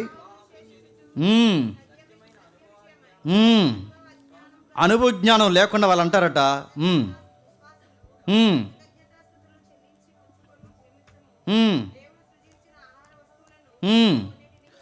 కొన్నిటి తినుట మానవలనని, దేవుడు సృష్టించిన ప్రతి వస్తువు మంచిది, కృతజ్ఞతలు చెల్లించి పుచ్చుకునే ఏది నిషిద్ధం కాదని పౌలు గారు చెప్తుంటే వాళ్ళు అన్నారట కొన్ని తినకూడదు, పెళ్ళిళ్ళు చేసుకోకూడదు, ఇలాంటి అపవిత్రత అంటించకూడదు. అంటే ఫిలాసఫీ రకరకాలుగా ట్రాన్స్ఫార్మ్ అవుతుంటే వీళ్ళ మాట్లాడి చెప్పిన ఆత్మ మాత్రమే పరిశుద్ధమైనది. ఈ భూమి మీద ఏది చెప్పండి పరిశుద్ధమైనది. అంటే కొన్ని తినకూడదు, కొన్ని తాగకూడదు, కొన్ని ముట్టుకోకూడదు, అంటే మీరు ఇవి మాత్రమే తినాలి. అంటే ఫిలాసఫీ రకరకాల పాయింట్లు విస్తరించింది. ఆ టైంలో పౌలు గారు ఏమన్నారంటే, అవేమి మీరు పాటించాల్సిన అవసరం, వాళ్ళ దయ్యాల బోధ చేస్తున్నారు. ఇప్పుడు చెప్పండి, దయ్యాల బోధ అంటే ఏంటి చెప్తున్నా? దయ్యాల బోధ అంటే చెప్తున్నా, వాళ్ళు నమ్ముతున్న దేవుళ్ళు దేవతలు ఏవైతున్నామో ఆ ఫిలాసఫీ నుంచి వారు మాట్లాడుతున్నారు దయ్యాల బోధ అన్నాడు. వీరినే కొలసీ పత్రికలు ఏమంటాడు చూడండి, ఒకసారి నేను ముగిస్తాను.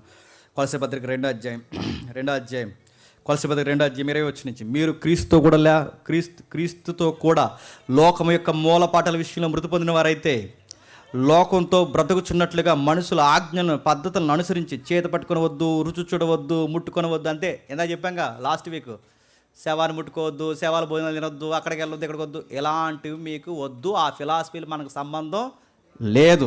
ఇంకా చెప్తున్నాడు చూడండి, చదవండి. ఏం ముట్టుకున్నా గ్యాప్ అవుతున్నాయా చెప్పండి, చదవండి. అవన్నీ వాడుకొని చేత నశించిపోవును, అట్టివి స్వేచ్ఛారాధన విషయంలో, వినయము విషయంలో, దేహ శిక్ష విషయంలో జ్ఞానరూపకమని అనిపించుకున్నచున్నవి కానీ శరీరేచ్ఛ నిగ్రహ విషయంలో ఏమాత్రమో చెప్పండి. ఇప్పుడు చెప్పండి, ముట్టుకోవద్దు, శవం దగ్గరికి వెళ్ళొద్దు, గాలి తగలొద్దు, ఆ పదార్థం తినొద్దు, ఈ పదార్థం తినొద్దు, అక్కడ పాపం ఇక్కడ పాపం, ఆత్మ శరీరం వేరు. ఇవన్నీ వినడానికి ప్రాక్టీస్కి బాగుంటాయేమో కానీ ఒకడు కంట్రోల్ చేసుకోవడం అసాధ్యం. అంటే నన్ను నేను నిగ్రహించుకొని నీతిగా భక్తిగా బ్రతకడానికి నా ప్రాక్టీసులు నాకు పనికి రావు. నన్ను నేను నిగ్రహించుకుని నన్ను నేను కాపాడుకోవాలంటే ఒకే ఒక్క సూత్రం, నజరుడైన యేసుని మాత్రమే చెప్పండి, వెంబడించాలి. ఆయన వెంబడించకుండా నేను ఎన్ని ప్రాక్టీసులు చేసినా వినడానికి చేయడానికి దేహ శిక్షణ విషయంలో, అంటే శ్వాసమే దేశ, కొన్ని తినకండి లావ్ అయిపోతారు, ఇవన్నీ ఇక్కడే నేను చెప్తాను. ఎప్పుడైనా యోగా సబ్జెక్ట్ మానదు ఇక్కడవే, ఇవన్నీ ఏవైతే ఇవన్నీ జాగ్రత్తగా ఈ ప్రాక్టీస్ ఇవన్నీ బాగుంటాయి, చూడడానికి ఫిట్ కనబడుతుంది, అంతా బాగుంటుంది. కానీ మనల్ని మనం కంట్రోల్ చేసుకోవడం కష్టం. అందుకే నేను చాలాసార్లు చెప్తాను, ఈ సందర్భం వచ్చినప్పుడు ఎవడో శ్వాస మీద ధ్యాస నుంచి ఎలాగైనా కంట్రోల్గా ఉండాలనుకున్నాడంట. శ్వాస మీద ధ్యాస నుంచి చాలా కంట్రోల్గా ఉండాలనుకుంటా. అంటే ఇంకా సిగరెట్లు తాగకూడదు, ఇంకా ఎలాంటి చెడు పనులు చేయకూడదు, శ్వాస మీద ధ్యాస ఉందాం వెళ్తే ఆడికి ధ్యాస టీచర్ గారి మీద ఎక్కువైపోయింది, యోగా టీచర్ గారి మీద. బాధాకరమైన విషయం ఏంటంటే యోగా టీచర్ గారు కూడా ఎక్కువైపోయింది ఆడి మీద. కానీ కట్ చేస్తే సీన్ అంటే ఇద్దరు జంప్ చేయాలని ఎదురు వెళ్ళిపోయి అడుగుతున్నారు. స్టూడెంట్ కంటే శ్వాస మీద ధ్యాస ఉండలేకపోయింది, మరి మేడంకి ఏమైంది? అందుకే పౌలు గారు ఏమంటున్నారంటే, మనల్ని మనం నిగ్రహించుకోవడానికి ఇవి పనికిరావు. మీరు చదివారనుకుంటాను ఇవన్నీ. మనల్ని అంటే శ్వాస మీద ధ్యాస మాత్రం మనం కంట్రోల్గా ఉంటామా? గాలి తీసి గాలి మారిపోతాం. అది చెప్పండి. మనల్ని నేను కొంతమంది అన్నారు, అదే కోరికలు రాకండి ఈ మధ్య ఉల్లిపాయ తినడం మానేస్తే కంట్రోల్లో ఉంటారా? పప్పు తినే వాళ్ళందరూ మంచి వాళ్ళ అని అడుగుతున్నా. కొన్ని రుచులు మానేస్తాం, కారం తగ్గించేస్తాం, ఉప్పు తగ్గించేస్తాం, అంత లేదని అడుగుతున్నాం. మనిషి అన్నవాడు కల్ట్, గుర్తుపెట్టుకోండి. వాడి హృదయం పతనమైంది. వాడిని కంట్రోల్ చేయాలంటే కొన్ని తినడం మానేస్తే కంట్రోల్ అవ్వడు, శ్వాస మీద ధ్యాస ఉంటే కంట్రోల్ అవ్వడు, వాడు కొన్ని మానుకుంటే కంట్రోల్ అవ్వడు. వాడిని కంట్రోల్లో పెట్టి అంతర్గతంగా వాడిని బాగు చేసేది ఒకే ఒక్కటి, ప్రభువు అయిన యేసుక్రీస్తు. పౌలు గారు ఇది చెప్పడానికి, అపోస్తులు ఇది చెప్పడానికి ఫిలాసఫీని ఎంత గట్టిగా ఎదిరించారు, ఎంత గట్టిగా వాళ్ళతో ఫైట్ చేశారు. ఎంత గట్టిగా వాళ్ళతో ఫైట్ చేస్తే కానీ ఆ రోజుల్లో సంఘాన్ని కాపాడలేకపోయారు. ఒక్క పాయింట్ ఉందని చెప్పి ముగిస్తా. ఆ రోజుల్లోట రక్షణ ఎలా వస్తుందంటే, ఎవరికైతే జ్ఞానం ఎక్కువగా ఉంటుందో వాళ్ళ రక్షణలో ఉంటారని చెప్పారట. ఫిలాసఫీలో ఎవరికైతే జ్ఞానం ఎక్కువ ఉండదంటే, సర్వజ్ఞానం ఎవరైతే ఎరుగుతారో వారు రక్షణను పొందుతారంటే, జ్ఞానం లేని వారికి ఏం రాదన్నమాట, రక్షణ రాదన్నమాట. అందుకే చూడండి పౌలు గారు ఏమంటారంటే, జ్ఞానం లేని వారికి రక్షణ లేదన్న మాట వాళ్ళు వాడారు కనుకే వాళ్ళకి చెంప మీద చెల్లుని కొట్టే మాట ఏంటి తెలుసా? క్రీస్తు దేవుని జ్ఞానమై ఉన్నాడు అన్నారు. ఇవి చెప్పండి, రక్షణ ఎక్కడుందో చెప్పండి, క్రీస్తులో ఉంది. మీరు జ్ఞానం ఉంటే రక్షణ అంటున్నారు, కానీ అసలు ఆ జ్ఞానమే ఎవరు చెప్పండి? క్రీస్తు జ్ఞానం, దేవుని జ్ఞానం అంటే మీరు క్రీస్తుని నమ్మితే కానీ చెప్పండి మీకు రక్షణ లేదు. ఆ టైంలో పౌలు గారు సవాల్ ఇస్తున్నాడు. ఏమంటున్నాడు చూడండి, మొదటి కొరింథీ పత్రిక ముగిద్దాం. మొదటి కొరింథీ పత్రిక మొదటి అధ్యాయం 20 వచ్చిన నుండి, మొదటి కొరింథీ పత్రిక మొదటి అధ్యాయం 20 వచ్చిన నుండి.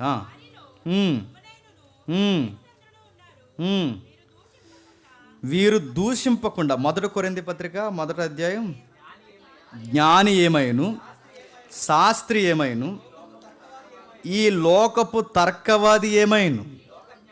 ఎవరు ఈ జ్ఞాని చెప్పండి? ఫిలాసఫర్స్. వాళ్ళని సవాల్ చేస్తున్నాడు. జ్ఞాని ఏమైను చెప్పండి, శాస్త్రం ఈ యొక్క సైన్స్ మాట్లాడుతున్న ఈ శాస్త్రులు ఏమైను, ఈ లోకపు తర్కవాది అంటే ఈ యుగ సంబంధమైన తర్కవాది ఏమైను, ఈ లోక జ్ఞానాన్ని దేవుడు ఎర్రితనంగా చేసి ఉన్నాడు కదా. అంటే దాని అర్థం ఏంటి చెప్పిన, ఆ రోజుల్లోనట ఈ ఫిలాసఫర్స్ అందరినట వీళ్ళ మాత్రమే జ్ఞానులట, ఈ జ్ఞానం పొందిన వరకు మాత్రమే రక్షణట, మిగిలిన వారందరూ ఫూలిష్ పీపుల్స్ అంటే వీళ్ళు ఎర్రోలంట. గుర్తుపెట్టుకోండి, ఎర్రివారు అంటే మిగిలిన వాళ్ళందరూ ఎర్రోలు, వీళ్ళు మాత్రమే జ్ఞానులు. అందుకే చూడండి పౌలు గారు రివర్స్ వస్తున్నారు, అరే ఎర్రోలు సామాన్యులు కాదు చెప్పండి, ఎర్రోలు మీరు అన్నాడు. ఎవరిని? ఫిలాసఫర్స్ని. వాళ్ళు క్రీస్తు లేని జ్ఞానం ఎర్రి జ్ఞానం. మీ జ్ఞానం ఏమైంది, మీ యొక్క శాస్త్రం ఏమైంది, మీ తర్కవాదం ఏమైంది? దేవుడు జ్ఞానానుసారంగా లోకంలో తన జ్ఞానం చేత దేవుని ఎరుక్కుండినందున సువార్త ప్రకటనను ఎర్రితనం చేత నమ్మువారిని రక్షించటకు దేవుని దయాపూర్వక. అంటే రక్షణ ఎక్కడుంది చెప్పండి? మీ జ్ఞానంలో లేదు. రక్షణ ఎక్కడుంది చెప్పండి? మీ మేధాశక్తిలో లేదు. రక్షణ ఎక్కడుంది తెలుసా?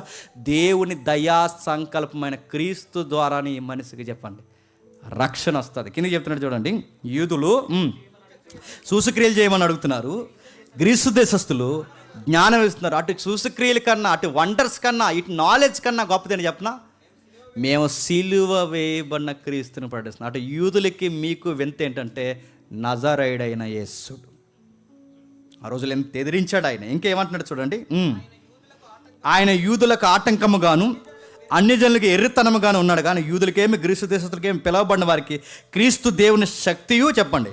దేవుని జ్ఞానం ఉంటే రక్షణ రావడం కాదు, క్రీస్తుంటేనే రక్షణ వస్తుంది. ఆ క్రీస్తు దేవుని శక్తియు చెప్పండి జ్ఞానమునై ఉన్నాడు. మీరు క్రీస్తు దగ్గరకు వస్తే తప్ప మీ రక్షణకి దిక్కు దేవాను లేదన్నారు.